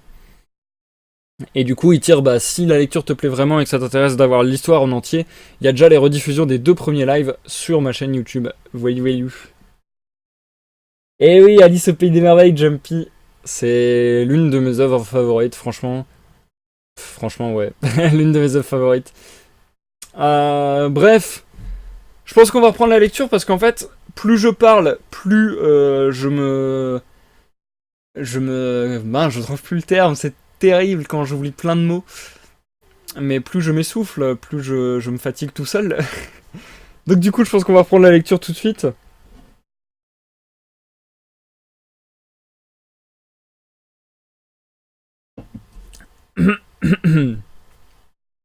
Ça va être compliqué la lecture de ce soir, je vous préviens. Aïe aïe aïe. Et ouais, je suis d'accord avec toi, Jumpy, Lewis Carroll, pour moi c'est Big Love. D'ailleurs, mon prochain tableau que j'aimerais faire, donc ma prochaine peinture, ma prochaine toile, serait inspirée en partie d'Alice au Pays des Merveilles. Bref. Du coup, je vous souhaite à tous bonne écoute. Alors, je sais plus qui est là du coup. Bonne écoute Fallen Angel, bonne écoute Titir, bonne écoute Jumpy, bonne écoute Mirani, bonne écoute à tous ceux dans l'ombre, à ceux qui nous regardent en rediffusion sur YouTube. A tout à l'heure pour l'outro, je vais tout lire d'une traite, parce que là, je fatigue, donc vaut mieux pas faire durer ce live encore une pause supplémentaire. Donc voilà, je me motive, je vais jusqu'à l'outro, jusqu'au dernier chapitre de ce soir. Je vous reparle dans le chat d'ici, à mon avis, 30-40 minutes pour cette fois. Bref, à tout à l'heure, bonne écoute. Comment le moine fut fêté par Gargantua et des beaux propos qu'il tint en soupant. Chapitre 39. Quand Gargantua fut attablé et qu'ils eurent baffré les premiers morceaux qui leur tombaient sous la dent, Grand Gousier commença à raconter l'origine et la cause de la guerre déclenchée entre Picrocole et lui-même. Il en arriva au moment de narrer comment frère Jean des Entomeurs avait triomphé lors de la défense du clos de l'abbaye. Il fit son éloge, et plaça sa prouesse au-dessus de celle de Camille, Scipion, Pompée, César et Thémistocle. Gargantua demanda donc que, sur l'heure, on l'envoyât quérir pour délibérer avec lui de ce qu'il convenait de faire. Son maître d'hôtel, selon leur volonté, l'alla quérir et le ramena joyeusement, avec son bâton de croix, sur la mule de Grand Gousier. Quand il fut arrivé, ce furent 1000 gentillesses, 1000 accolades, 1000 salutations. « Hé, frère Jean, mon ami, frère Jean, mon grand cousin, frère Jean, de par le diable, l'accolade, mon ami. À moi l'embrassade !» « Viens là, mon couillon, que je t'éreinte à force de te serrer dans mes bras. » Et frère Jean de jubiler. Jamais nul homme ne fut si aimable ni gracieux. « Là, là, dit Gargantua, sur une escabelle, ici, au bout, à côté de moi. »« Je veux bien, dit le moine, puisque tel est votre bon plaisir. Page, de l'eau, donne, mon enfant, donne, elle me rafraîchira le foie. Verse par ici, que je me gargarise. »« Déposez la chape, dit Gymnaste, ôtons ce froc. »« Oh, pardieu, dit le moine, mon gentilhomme, il y a dans les statuts de l'ordre un chapitre auquel cette proposition ne conviendrait guère. »« Merde, dit Gymnaste, merde pour votre chapitre. Ce froc vous brise les 2 épaules. Mettez-le bas. »« Mon ami, dit le moine, laissez-le-moi, car pardieu, je n'en bois que mieux. Il me rend le corps tout joyeux. Si je le laisse, messieurs les pages en feront des jarretières. On m'a fait le coup une fois à Coulaine. En plus, je n'aurai aucun appétit. Mais si je m'assieds à table en cet habit, je boirai, pardieu, à toi et à ton cheval, et de bon cœur. Dieu garde de mal la compagnie. J'avais soupé, mais je n'en mangerai pas moins, car j'ai l'estomac pavé et creux comme la botte de Saint-Benoît, toujours ouvert comme la sacoche d'un avocat. De tout poisson autre que la tanche. Prenez l'aile de la perdrix ou la cuisse d'une nonin. N'est-ce pas nourrir en joyeux drille que de mourir la quille raide? Notre prieur aime beaucoup le blanc de chapon. En cela, dit Gymnaste, il ne ressemble point au renard, car il ne mange jamais le blanc des chapons, des poules et des poulets qu'ils prennent. Pourquoi? Dit le moine. Parce que, répondit Gymnaste, ils n'ont pas de cuisinier pour les faire cuire, et s'ils ne sont cuits à point, ils restent rouges et non pas blancs. La rougeur des viandes indique qu'elles ne sont pas assez cuites, sauf pour les homards et les écrevisses que l'on cardinalise à la cuisson. Faites au Dieu Bayard, dit le moine. L'infirmier de notre abbaye n'a donc pas la tête bien cuite. Il a les yeux rouges comme une jatte de vergne. Cette cuisse de levreau est bonne pour les goutteux. À propos de bottes, pourquoi les cuisses d'une demoiselle sont-elles toujours fraîches? Ce problème, dit Gargantua, n'est ni dans Aristote, ni dans Alexandre d'Aphrodise, ni dans Plutarque. C'est, dit le moine, pour 3 raisons qui font qu'un lieu est naturellement rafraîchi. Primo, parce que l'eau ruisselle tout le long. Secondo, parce que c'est un lieu ombragé, obscur et ténébreux où le soleil ne luit jamais. Et troisièmement, parce qu'il est continuellement éventé par les vents du trou de bise, de la chemise et en complément de la braguette. Et allez, page, à la boisson! Crac, crac, crac! Que Dieu est bon de nous donner ce bon piot! Je confesse, Dieu, si j'avais vécu au temps de Jésus-Christ, j'aurais bien empêché les Juifs de le prendre au jardin des Oliviers. Le diable m'abandonne si je n'eusse pas coupé les jarrets à messieurs les apôtres, qui s'enfuirent si lâchement après avoir bien soupé, et laissèrent leur bon maître en difficulté. Je crains plus que le poison un homme qui s'enfuit quand il faut jouer du couteau. Ah, que ne suis-je roi de France pour 80 ou 100 ans? Par Dieu, j'accommoderais en chien coupé les fuyards de Pavie. La fièvre carte les emporte. Pourquoi ne mourraient-ils pas sur place plutôt que d'abandonner leur bon prince en ce péril? N'est-il pas meilleur et plus honorable de mourir en combattant que de vivre en s'enfuyant bassement? Nous ne mangerons guère d'oisons cette année. Ah, mon ami, passe-moi de ce cochon. Diantre, il n'y a plus de mou. La souche de Gessé a monté. Ma bouche a cessé de pinter. Ce vin n'est pas des plus mauvais. Quel vin buviez-vous à Paris? Je me donne au diable s'il fut un temps, je n'y ai pas tenu plus de 6 mois table ouverte à tout venant. Connaissez-vous frère Claude des Aubarois? Oh, le brave compagnon que c'est! Mais quelle mouche l'a piqué! Il ne fait qu'étudier depuis je ne sais combien de temps. Pour ma part, je n'étudie pas. Dans notre abbaye, nous n'étudions jamais de peur des oreillons. Feu notre abbé disait que c'est une chose monstrueuse que de voir un moine savant. Par Dieu, monsieur mon ami, les plus grands clercs ne sont pas les savants les plus meilleurs. Vous n'avez jamais vu autant de lièvres que cette année. Je n'ai pu récupérer ni autour ni tierceler nulle part. Monsieur de la Bellonnière m'avait promis un lanier, mais il m'a écrit il y a peu qu'il était devenu pantoin. Et en 7 ans, les perdrix vont nous manger les oreilles. Je ne prends pas de plaisir à l'affût car j'y attrape du mal. Si je ne cours pas, si je ne m'affaire pas, je ne suis pas à mon aise. Il est vrai qu'en sautant les haies et les buissons, j'y laisse du poil de mon froc. J'ai récupéré un joli lévrier. Je me donne au diable si un lièvre lui échappe. Un laquais le menait à monsieur de Molévrier, je l'ai détroussé. Ai-je mal fait? Nenni, frère Jean, dit Gymnaste. Nenni, de par tous les diables, nenni. Alors, dit le moine, à la santé de ces diables, pendant qu'il y en a encore. Vertu Dieu, qu'en aurait fait ce boiteux, corps Dieu, il y a plus de plaisir quand on lui fait cadeau d'une bonne paire de bœufs. Comment, dit Ponocrates, vous jurez, frère Jean? Ce n'est, dit le moine, que pour orner mon langage. Ce sont couleurs de rhétorique cicéronienne. Pourquoi les moines sont retirés du monde, et pourquoi les uns ont le nez plus grand que les autres? Chapitre 40. Foi de chrétien, dit Eudémon, je deviens tout troublé en considérant la valeur de ce moine, car il réjouit le cœur de tous ceux qui sont ici.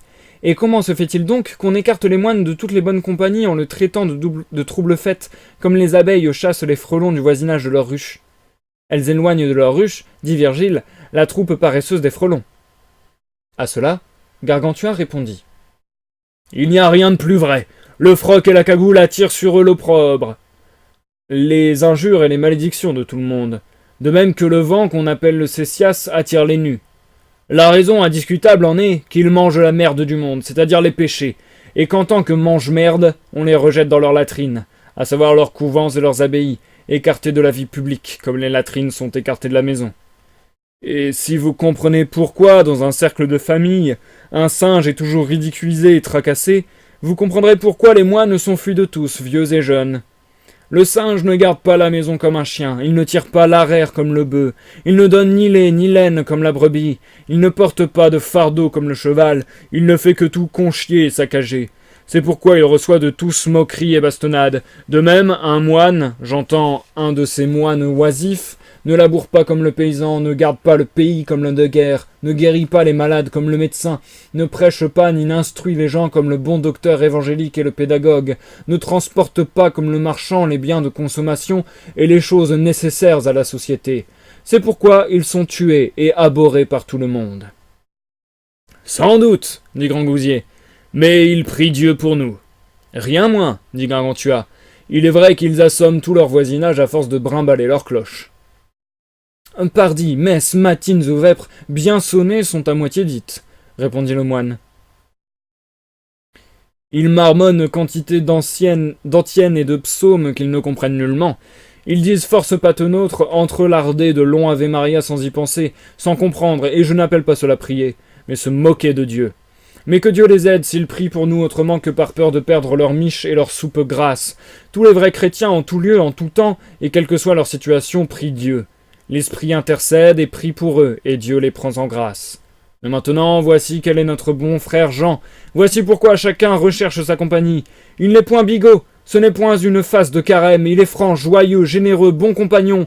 Il travaille, il peine à la tâche, il défend les opprimés, il console les affligés, il secourt ceux qui souffrent, il garde les clos de l'abbaye. Je fais, dit le moine, bien davantage, car, au cœur, en expédiant nos matines et services anniversaires, je fabrique en même temps des cordes d'arbalète, je polis des carreaux et des flèches, je confectionne des filets et des bourses à prendre les lapins. Jamais je ne suis oisif. Mais, par ici, à boire, par ici, apporte le dessert. Ce sont des châtaignes du bois des Traux, avec un bon vin nouveau, nous voilà juge de paix. Chez vous, le mout nouveau n'est pas encore arrivé. Pardieu, je bois à tous abreuvoirs, comme un cheval de juge promoteur. Gymnaste lui dit. Frère Jean, ôtez cette roupie qui vous pend au nez. Ah ah, dit le moine, serais-je en danger de me noyer, vu que j'ai de l'eau jusqu'au nez? Non, non, pourquoi? Parce qu'elle en sort bien, mais n'y entre pas. Il est bien immunisé au jus de la treille. Oh, mon ami, quelqu'un qui aurait des bottes d'hiver d'un tel cuir pourrait pêcher hardiment les huîtres. Elle ne prendrait jamais l'eau. Pourquoi? Dit Gargantua. Frère Jean a-t-il un si beau nez? Parce que Dieu l'a voulu ainsi, dit Grangousier. Il nous donne forme et fonction selon son divin arbitre, comme fait un potier qui modèle ses vases. Parce que, dit Ponocrates, il fut un des premiers à la foire d'Énée. Il a pris un des plus beaux et des plus grands. Hula, dit le moine, selon la vraie philosophie monastique, c'est parce que ma nourrice avait les tétons mollets. En la tétant, mon nez y enfonçait comme dans du beurre, et la levait, et croissait comme la pâte dans la mée. Les durs tétons de nourrice font les enfants Camus. Mais gai, à la forme du nez, on connaît celle du verre je lève. Je ne mange jamais de conserve. Page, à la boisson, et des rôtis aussi. Comment le moine fit dormir Gargantua, de ses heures et de son bréviaire. Chapitre 41. Le souper achevé, ils délibérèrent sur la situation pressante et conclurent qu'ils sortiraient en patrouille vers minuit pour se renseigner sur le guet et la vigilance des ennemis. En attendant, ils se reposeraient un peu pour être plus frais. Mais Gargantua ne pouvait dormir de quelque posture qu'il se mit. Alors le moine lui dit « Je ne dors jamais bien à mon aise, sauf quand je suis au sermon ou quand je prie Dieu. Commençons, vous et moi, je vous prie, les 7 psaumes, pour voir si vous ne serez pas bientôt endormis. » L'idée convint tout à fait à Gargantua, et ayant commencé le premier psaume, ils s'endormirent tous les deux en arrivant à « Bienheureux ceux qui ». Mais le moine ne manqua pas de s'éveiller avant minuit, tant il était habitué à l'heure des matines au cloître. Étant éveillé, il éveilla tous les autres en chantant à pleine voix la chanson « Ô Regnault, réveille-toi, vieille! Ô Regnault, réveille-toi » Quand ils furent tous éveillés, il dit « Messieurs, on dit que les matines commencent par des toux et le souper par la boisson. Faisons le contraire. Commençons maintenant nos matines par boire, et le soir, au début du souper, nous tous serons à qui mieux. Ce qui fit dire à Gargantua « Boire aussitôt après avoir dormi, ce n'est pas conforme aux lois de la diététique. Il faut d'abord se vider l'estomac des déchets et des excréments. » C'est bien C'est bien diététisé, dit le moine. Que sans diable me saute au corps s'il n'y a pas plus de vieux ivrognes qu'il n'y a de vieux médecins. J'ai conclu avec mon appétit un pacte tel qu'il se couche toujours avec moi, ce à quoi je donne bon ordre pendant la journée, et qu'il se lève également avec moi. Rendez vos boulettes vomitives tant que vous voudrez. Moi, je m'en vais à mon tiroir apéritif. De quel tiroir voulez-vous parler? Dit Gargantua. De mon bréviaire, dit le moine, car de même que les fauconniers, avant que de donner à manger à leurs oiseaux, leur font tirer quelques pattes de poule pour leur purger le cerveau des humeurs et les mettre en appétit, de la même façon, en prenant le matin ce joyeux petit bréviaire, je me récure la poitrine et me voilà prêt à boire. À quel usage? Dit Gargantua. Récitez-vous ces belles heures. À l'usage de Fécamp, dit le moine. 3 psaumes et 3 leçons, ou rien du tout si on veut. Jamais je ne m'astreins aux heures. Les heures sont faites pour l'homme, et non l'homme pour les heures. C'est pourquoi je règle les miennes comme des étrivières. Je les raccourcis ou les allonge comme bon me semble. Courte tirade emplit le ciel, longue rasade vide l'écuelle. Où est écrit cela? Par ma foi, dit Ponocrates, je ne sais pas, mon petit couillot, mais tu vaux ton pesant d'or. En cela, dit le moine, je vous ressemble. Mais venez que nous buvions. On prépara des grillades en quantité et de belles tartines matutinales, et le moine but son content. Certains lui tinrent compagnie, d'autres s'en dispensèrent. Ensuite, chacun commença à s'armer et à s'équiper. Et ils armèrent le moine contre sa volonté, car il ne voulait pas d'autres armes que son froc sur sa poitrine et le bâton de la croix à son poing. Toutefois, il fut selon leur vœu armé de pied en cap, monté sur un bon coursier du royaume de Naples avec un gros braquemar aux côtés, en même temps que Gargantua, Ponocrates, Gymnaste, Eudémon et 25 parmi les plus vaillants de la maison de Grand Gousier, tous solidement armés, la lance au poing, montés comme Saint-Georges, et portant chacun un arquebusier en croupe.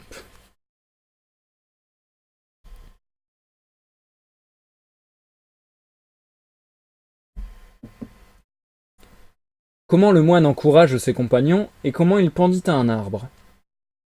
Chapitre 42. À présent, les nobles champions s'en vont à la rencontre de l'aventure, bien décidés à discerner les cas où il leur faudra poursuivre un engagement, et ceux où ils devront se tenir sur la défensive quand viendra le jour de la grande et horrible bataille. Et le moine leur donne courage en disant « Enfants, n'ayez ni peur ni inquiétude, je vous conduirai en sûreté. Que Dieu et Saint Benoît soient avec nous. Si ma force égalait mon cœur, morbleu, je vous les plumerais comme un canard. Je ne crains rien que l'artillerie. Toutefois, je connais certaines oraisons que m'a confiées le sous-sacristain de notre abbaye, oraisons qui protègent la personne de toutes les bouches à feu. Mais elle ne me servira à rien, car je n'y ai ajouté point de foi. Cependant, mon bâton de croix fera diablement merveille. Par Dieu, celui d'entre vous qui fera la poule mouillée, je me donne au diable si je ne le fais pas moine à ma place et ne le harnache pas de mon froc. Il porte remède à la couardise des gens. N'avez-vous pas entendu parler du lévrier de monsieur de Meurle qui ne valait rien pour chasser aux champs? Il lui mit un froc au cou. Par le cordieu, ni lièvre ni renard qu'il avait aucune lui échappé, et qui plus est, il couvrit toutes les chiennes du pays, lui qui auparavant était éreinté. Chapitre des impuissants et maléficiés. Le moine, disant ces mots avec colère, passa sous un noyer du côté de la Solée, et embrocha la visière de son aume au moignon d'une grosse branche du noyer.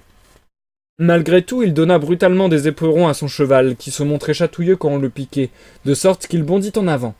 Le moine, voulant décrocher sa visière, lâche la bride, et se pend aux branches par la main, pendant que le cheval se dérobe sous lui. Ainsi le moine resta suspendu au noyer, criant à l'aide et au meurtre, et protestant aussi qu'on l'avait trahi.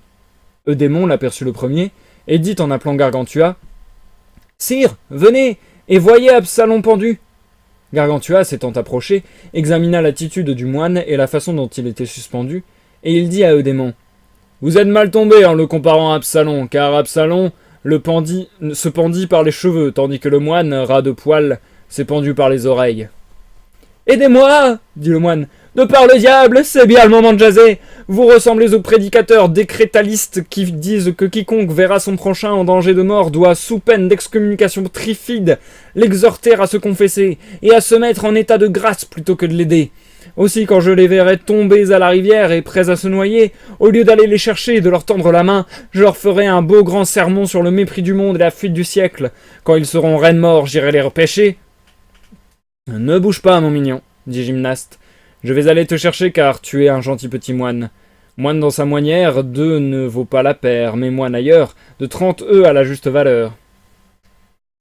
Des pendus, j'en ai vu plus de 500, mais je n'en ai jamais vu qui eussent meilleure allure en pendillant.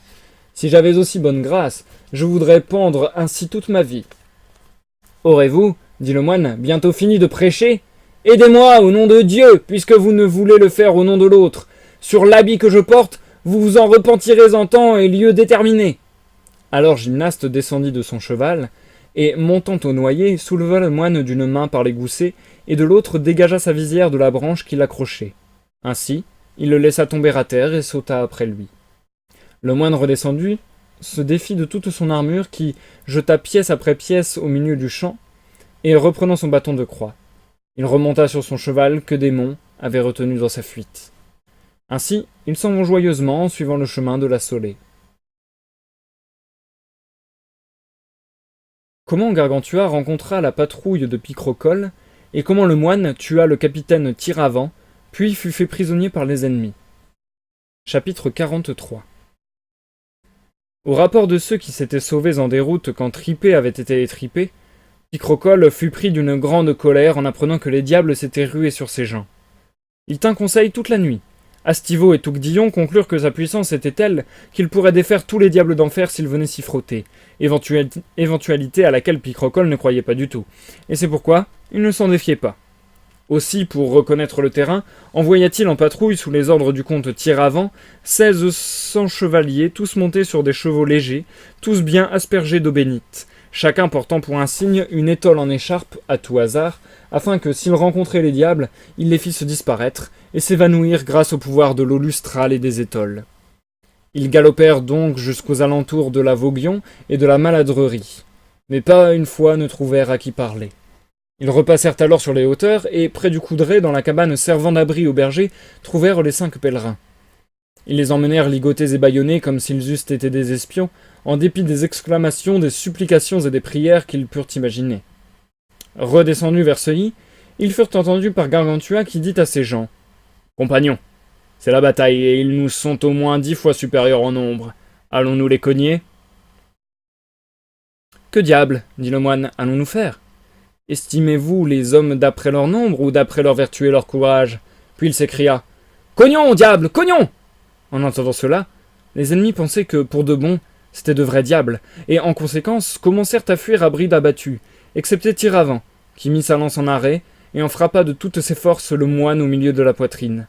Mais en heurtant l'horrifique froc, il écacha son fer, comme si vous frappiez avec une petite bougie contre une emplume. Alors le moine, avec son bâton de croix, l'atteignit entre col et collet, sur la crête de l'omoplate, si rudement qu'il l'assomma. Il lui fit perdre toute connaissance et tout mouvement. Il tomba au pied du cheval. En voyant l'étole qu'il portait en écharpe, frère Jean dit à Gargantua « Ceux-ci ne sont que prêtres. Ce n'est qu'un commencement de moine.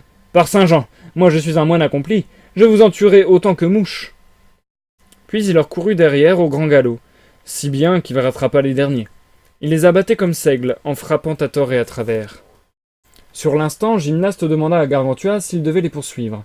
Gargantua répondit « Absolument pas. En bonne règle militaire, il ne faut jamais acculer son ennemi au désespoir. Une telle extrémité multiplie ses forces et accroît son courage déjà abattu et défaillant. Il n'y a pas de meilleure chance de salut pour des gens ébranlés et à bout de fatigue que de n'espérer aucun salut.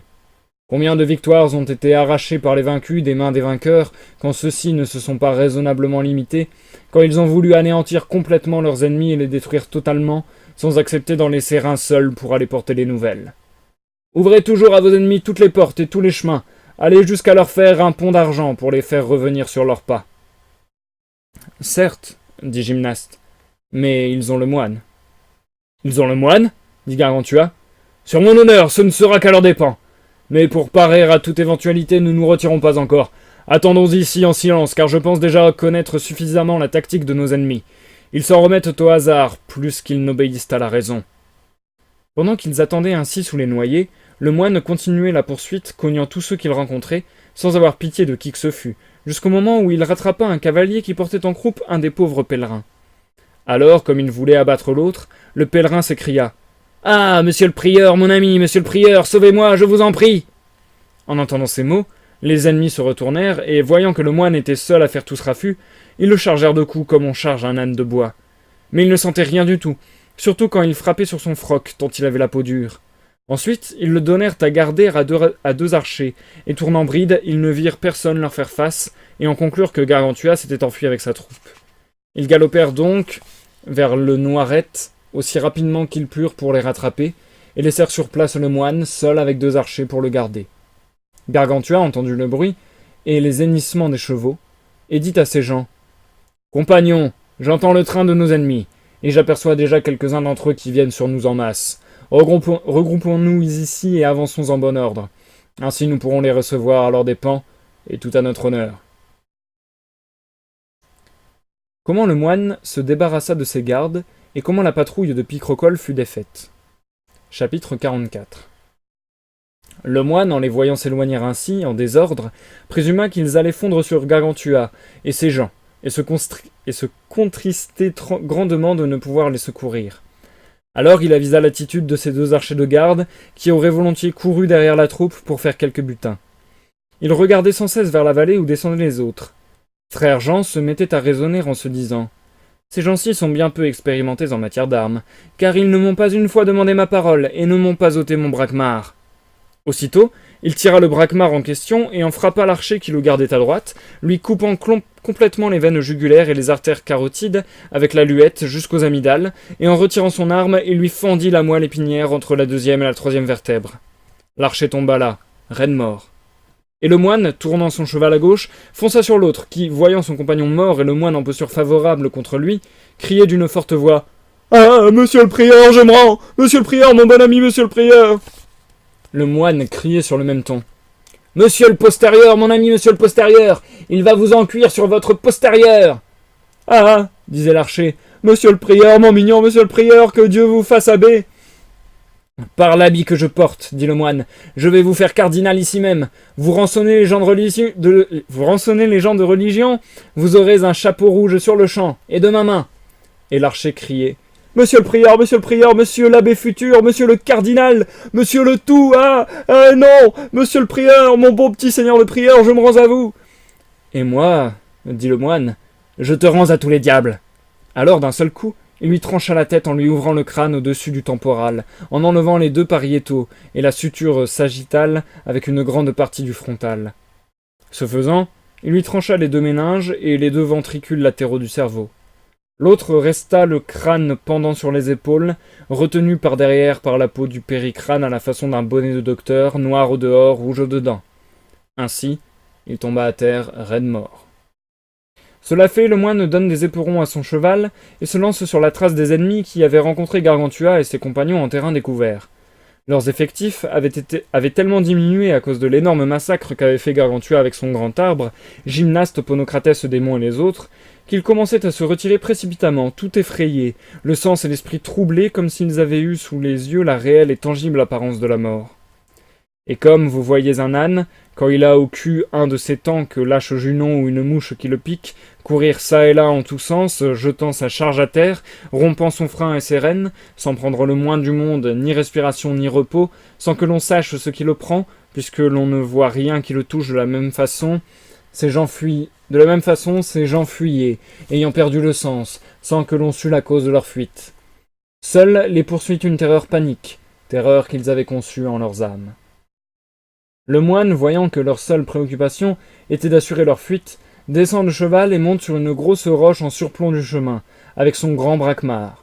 Il frappait sur ses fuyards à tour de bras, sans se ménager, sans épargner sa peine. Il en tua tant, en jeta tant à terre, qu'il brisa son braquemar en 2. Alors, il se dit en lui-même que c'était assez massacré et tué, que le reste devait en réchapper pour emporter la nouvelle. En conséquence, il empoigna la hache de l'un de ceux qui gisaient là, mort, et retourna sur son rocher, prenant du bon temps à voir les ennemis culbuter dans leur fuite parmi les cadavres. Cependant, à tous, il faisait déposer piques, épées, lances et arquebuses. Quant à ceux qui portaient les pèlerins ligotés, il leur faisait mettre pied à terre et donner leurs chevaux aux pèlerins en question, qu'il gardait près de lui, le long de la haie, avec Touquedillon qu'il retint prisonnier. Comment le moine ramena les pèlerins et les bonnes paroles que leur dit Grangousier. Chapitre 45. Cette escarmouche terminée, Gargantua se retira avec ses gens à l'exception du moine, et au point du jour, ils se rendirent auprès de Grangousier qui, dans son lit, priait Dieu pour leur salut et leur victoire. En les voyant tous sains et saufs, il les embrassa de bon cœur et leur demanda des nouvelles du moine. Mais Gargantua lui répondit que les ennemis avaient sûrement le moine. « Ils n'auront donc pas de chance, dit Grangousier, ce qui s'était effectivement vérifié. C'est pourquoi le proverbe « donner le moine à quelqu'un » est encore en usage. Alors il ordonna que l'on préparât un très bon déjeuner pour les réconforter. Quand tout fut prêt, on appela Gargantua. Mais il avait tant de peine de ne point voir le moine de retour qu'il ne voulait ni boire ni manger. Mais subitement, le moine arrive, et depuis la porte de la cour basse, il s'écria « Du vin frais, Gymnaste, mon ami !» Gymnaste sortit et vit que c'était frère Jean, qui amenait 5 pèlerins et Touquedillon prisonniers. Alors Gargantua sortit à sa rencontre. Ils lui firent le meilleur accueil qu'ils pouvaient et le conduisirent devant Grangousier, qui interrogea sur toute son aventure. Le moine lui raconta tout, comment on l'avait pris, et comment il s'était débarrassé des archers, comment il avait fait une boucherie sur le chemin, et comment il avait récupéré les pèlerins, et ramené le capitaine Touquedillon. Puis ils se mirent à banqueter joyeusement, tous ensemble. Cependant, Grangousier demandait aux pèlerins de quel pays ils étaient, d'où ils venaient et où ils allaient. Las d'Aler répondit pour tous. « Seigneur, je suis de Saint-Genoux en Berry, celui-ci est de Paluau, celui-ci d'Onzé, celui-ci d'Argy et celui-ci de Villebernin. Nous venons de Saint-Sébastien, près de Nantes, et nous rentrons par petites étapes. »« Bon, dit Grangousier, mais qu'alliez-vous faire à Saint-Sébastien ?»« Nous allions, dit Las d'Aler, lui offrir nos invocations contre la peste. » « Oh !» dit Grangousier. « Pauvres gens, estimez-vous que la peste vienne de Saint-Sébastien ?»« Oui, assurément, » répondit Lasdalaire. « Nos prédicateurs nous l'affirment. »« Oui ?» dit Grangousier. « Les faux prophètes vous annoncent-ils de telles bourdes ? Blasphèment-ils les justes et les saints de Dieu en des termes qui les assimilent au diable, qui ne font que du mal parmi les hommes ? Ils rappellent Homère qui écrit que la peste fut répandue dans l'armée des Grecs par Apollon, et les poètes qui imaginent une multitude de Lucifer et de dieux malfaisants. Ainsi, à Ciné, un cafard prêchait que saint Antoine donnait l'inflammation aux jambes, que saint Eutrope était responsable des hydropiques, saint Gildas des fous, saint Genoux des goutteux. Mais je le punis si exemplairement, bien qu'il me traitât d'hérétique, que depuis ce temps-là, aucun cafard n'a osé pénétrer sur mes terres. Je suis sidéré, s'il est vrai que votre roi les laisse prononcer dans son royaume des prédications aussi scandaleuses, car ils sont plus répréhensibles que ceux qui par l'art de la magie, ou d'autres artifices, auraient répandu la peste dans le pays. La peste ne tue que le corps, mais de tels imposteurs empoisonnent les âmes. » Comme il disait ces mots, le moine entra d'un air décidé, et il leur demanda « D'où êtes-vous, vous autres pauvres airs ?»« De Saint-Genoux, dirent-ils. »« Et comment se porte l'abbé Tranquillion, ce bon buveur ?» dit le moine. « Et les moines, quelle chair font-ils ? Cordieu, ils biscotent vos femmes pendant que vous pérégrinez vers Rome. »« dit Lasdalaire, « je n'ai pas peur pour la mienne, car qui la verra de jour n'ira pas se rompre le cou pour la visiter de nuit. »« Voilà, dit le moine, un drôle d'atout. Elle peut bien être aussi laide que Proserpine, par Dieu, elle aura la secousse du moment qu'il y a des moines aux alentours, car un bon ouvrier met indifféremment toutes pièces en œuvre. Que j'attrape la vérole si vous ne les trouvez pas engrossées à votre retour, car la seule ombre d'un clocher d'abbaye est fécondante. »« C'est, dit Gargantua, comme l'eau du Nil en Égypte, si l'on en croit Strabon. Et Pline, au livre 7, chapitre 3, pense que cette fécondité est valable pour les céréales, le textile et la génération. » Grangousier dit alors « Allez-vous-en, pauvres gens, au nom de Dieu le Créateur, que celui-ci vous soit un guide perpétuel. Désormais, ne vous embarquez pas pour ces voyages ineptes et inutiles. Entretenez vos familles, travaillez chacun selon votre vocation, instruisez vos enfants et vivez comme vous l'enseigne le bon apôtre saint Paul. Ce faisant, vous serez sous la protection de Dieu, des anges et des saints. Et il n'y aura peste ni mal qui puisse vous nuire. » Ensuite, Gargantua les emmena se restaurer dans la grande salle. Mais les pèlerins ne faisaient que soupirer, et ils dirent à Gargantua « Qu'il est heureux le pays qui a un tel homme pour seigneur. Nous sommes plus édifiés et instruits par ces propos qu'il nous a tenus que par tous les sermons qui ont pu être prêchés dans notre ville. »« C'est, répondit Gargantua, ce que dit Platon au livre 5 de la République. Les républiques seront heureuses quand les rois philosopheront, et quand les philosophes régneront. » Puis il fit emplir leurs besaces de vivres, leurs bouteilles de vin, leur donna à chacun un cheval pour leur adoucir le reste du chemin, et quelques carolus pour vivre. Et c'est la fin du chapitre 45, les amis.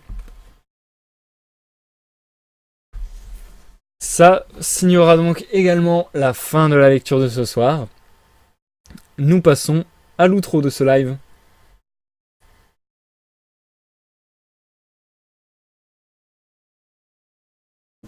Et du coup, merci pour le compliment, Jumpy, ça fait plaisir. Ça fait plaisir. Itir, ça ne peut être que meilleur que le livre La France du 19e siècle 1814-1914 de Francis Damier que je dois lire. Ah, tu dois lire ça pour les cours, Itir ? J'avoue que ça a pas l'air passionnant. Mais c'est pas toi qui fais des études d'histoire, c'est ça, hein ? C'est ça que tu m'avais dit la dernière fois, je crois. Donc ouais, du coup, forcément, tu lis des textes en rapport, donc c'est peut-être pas forcément les plus intéressants en termes de... Comment dire ? Bah tu vas pas lire de la fiction, quoi. Tu vas pas lire des choses qui sortent de l'ordinaire. Logiquement, tu vas lire du très terre-à-terre. Et du coup, je vois que certaines personnes nous ont rejoints en cette fin de live. Bonsoir Nenouchka, j'espère que tu vas bien. En effet, t'es arrivé assez tard dans le live, je pense que t'as loupé la majeure partie de la lecture, mais bon. Tu sais que les rediffusions sur YouTube seront là dans 3 jours, y a pas de souci. Et Gabs qui arrive également à la fin du live. Coucou Gabs, en effet tu arrives un peu tard, mais ça fait plaisir malgré tout que tu sois venu. Et ça fait d'autant plus plaisir de te voir ici, sachant que tu nous viens des lives de Wokfu. Donc du coup, ça me fait extrêmement plaisir de voir que tu fais l'effort, la curiosité de venir voir les lives de lecture. Ça, je trouve ça vraiment super cool. Je trouve ça vraiment bien parce que j'ai vraiment plein de viewers hyper bienveillants et qui, enfin, comment dire. Malheureusement, pour pas mal de gens, on est très vite mis dans des cases et cloisonné à une seule chose. Et sur Internet, souvent, une personne fait une chose et dès qu'elle fait autre chose, elle se fait recte. Donc, ça fait plaisir de voir que vous êtes bienveillant et ouvert et curieux à d'autres choses. Donc merci Gabs, ça me fait très plaisir. Ah ok d'accord, tu veux devenir égyptologue, il tire du coup. Et du coup j'espère que la lecture de ce soir vous aura plu. D'ailleurs il tire, c'est marrant parce que c'est ce que je disais la dernière fois et je trouve que encore ce soir c'est la même chose. En fait Gargantua c'est hyper drôle parce que c'est presque historique en fait, enfin comment dire. Le narrateur nous plonge dans tellement un flot d'informations. En fait, il mêle sa fiction à plein de lectures qu'il a eues IRL. Il nous fait plein de références à des philosophes, à des auteurs, etc. qui ont vraiment existé, à des textes qui ont vraiment existé. Et il est très précis d'ailleurs, quand il cite les textes, il cite parfois le chapitre et tout, enfin bref. Donc du coup, ça nous ancre vraiment. Et voilà, il est aussi très explicite sur tout un tas de noms de lieux, etc. Donc du coup, il nous immisce, il nous immerge comme ça dans un univers très historique où il implante sa fiction et où nous présente sa fiction comme une partie de l'histoire. Et je trouve ça vachement intéressant comme manière de faire. Je trouve que le narrateur dans Gargantua a un ton particulièrement intéressant. Parce que ouais, c'est un narrateur interne, comme on appelle ça. Ça fait longtemps que j'ai pas utilisé ces termes-là, mais bon. Donc oui, voilà, c'est un narrateur interne à l'histoire et du coup, il prend vraiment part au récit entre guillemets. Il nous donne vraiment des commentaires, etc., des avis. Il s'implique lui-même beaucoup dans l'histoire. Donc c'est assez cool, je trouve, ce narrateur vraiment très intéressant et cette manière d'écrire et de plonger le narrateur, le lecteur dans l'histoire, hyper intéressante. Gabs, ce qui est marrant, c'est que j'habite à Saint-Sébastien. C'est super marrant le fait que ça cite Saint-Sébastien dans ce livre. Genre, t'habites à Saint-Sébastien, trop énorme. C'est trop stylé, genre, on vient d'en parler, quoi. C'est ouf. Et du coup, ouais, il y a eu plein de lieux qu'on a cités tout à l'heure. Il y avait des lieux près de chez WAM et tout. Enfin bon, bref. Du coup, ça ancre vachement la lecture dans une réalité, quoi. Un peu comme les auteurs naturalistes. Oula, alors Jumpy, j'ai fait un bac littéraire. Et j'ai fait lettres modernes, une faculté de lettres modernes. Et je suis incapable de répondre à ta question. Honte à moi. Mais j'avoue que je saurais même pas définir un auteur naturaliste. Et je saurais même pas en dire un. Donc honte à moi, mais peut-être que tu as raison, je ne sais pas, peut-être que tu as raison. Et du coup, on va s'arrêter là pour ce live. Comme je le disais depuis le début du live, c'est pas ma meilleure lecture, enfin c'est pas ma meilleure lecture. En vrai ça va, je m'en suis mieux sorti que ce que j'aurais cru, mais je suis extrêmement essoufflé ce soir, et le fait que je sois arrivé en retard et que j'ai mangé à la va-vite pour arriver à peu près à l'heure, ça m'a vraiment usé. Donc là je suis un peu capoute, donc je vais pas faire plus de lecture. Au final c'est bien, parce qu'au final on est arrivé au chapitre que je prévoyais lors du premier live. Lors du premier live je m'étais dit qu'on allait faire 4 fois 15 chapitres. Et là au final on vient de finir le chapitre 45, donc mission accomplie. La prochaine fois il nous restera 15 chapitres, enfin un peu moins d'ailleurs parce que c'est 59 chapitres en tout. Donc en gros il nous restera 14 chapitres. Ou 13 d'ailleurs, parce que ouais, enfin bref, vu qu'on a lu le 45ème. Donc voilà, il nous restera 14 ou 13 chapitres. Bref. Genre je fais des têtes de con parfois, c'est terrible. Toujours est-il que le prochain live sur Gargantua... Toujours est-il que le prochain live sur Gargantua sera le dernier live, puisque il n'y aura plus que 15 chapitres et on le finira en une soirée.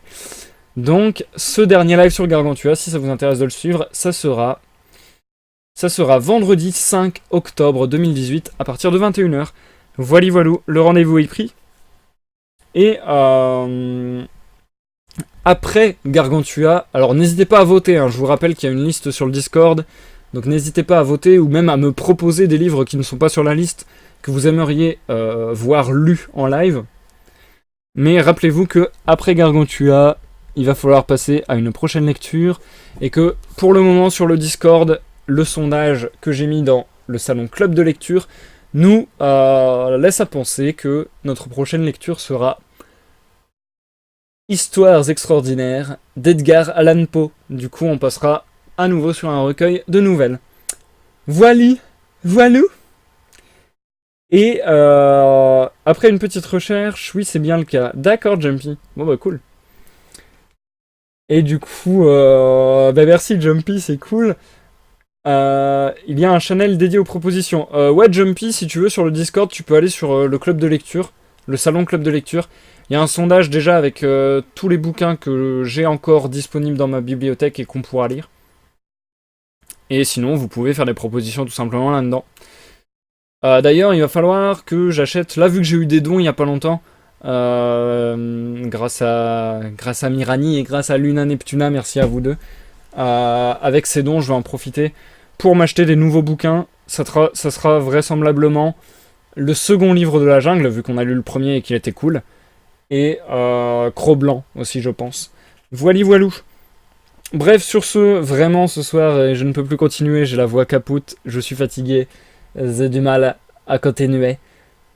En tout cas, vous avez été très nombreux, beaucoup de personnes différentes qui sont passées ce soir, ça fait extrêmement plaisir de voir autant de têtes.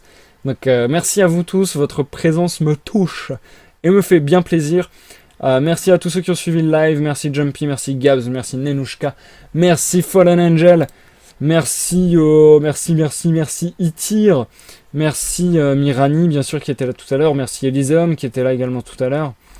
Je pense pas avoir loupé de gens, merci Cora qui est passé au tout début du live. Bref, merci à vous tous, c'est vraiment très gentil. Je vous souhaite à tous une bonne soirée, une bonne nuit, je vous dis à la prochaine. Demain, ça sera 21h minuit, live sur Wokfu, live de découverte. Et la prochaine lecture dans 3 jours, où on terminera Gargantua de François Rabelais. À la prochaine, pour une prochaine lecture ou une prochaine découverte. Bye bye!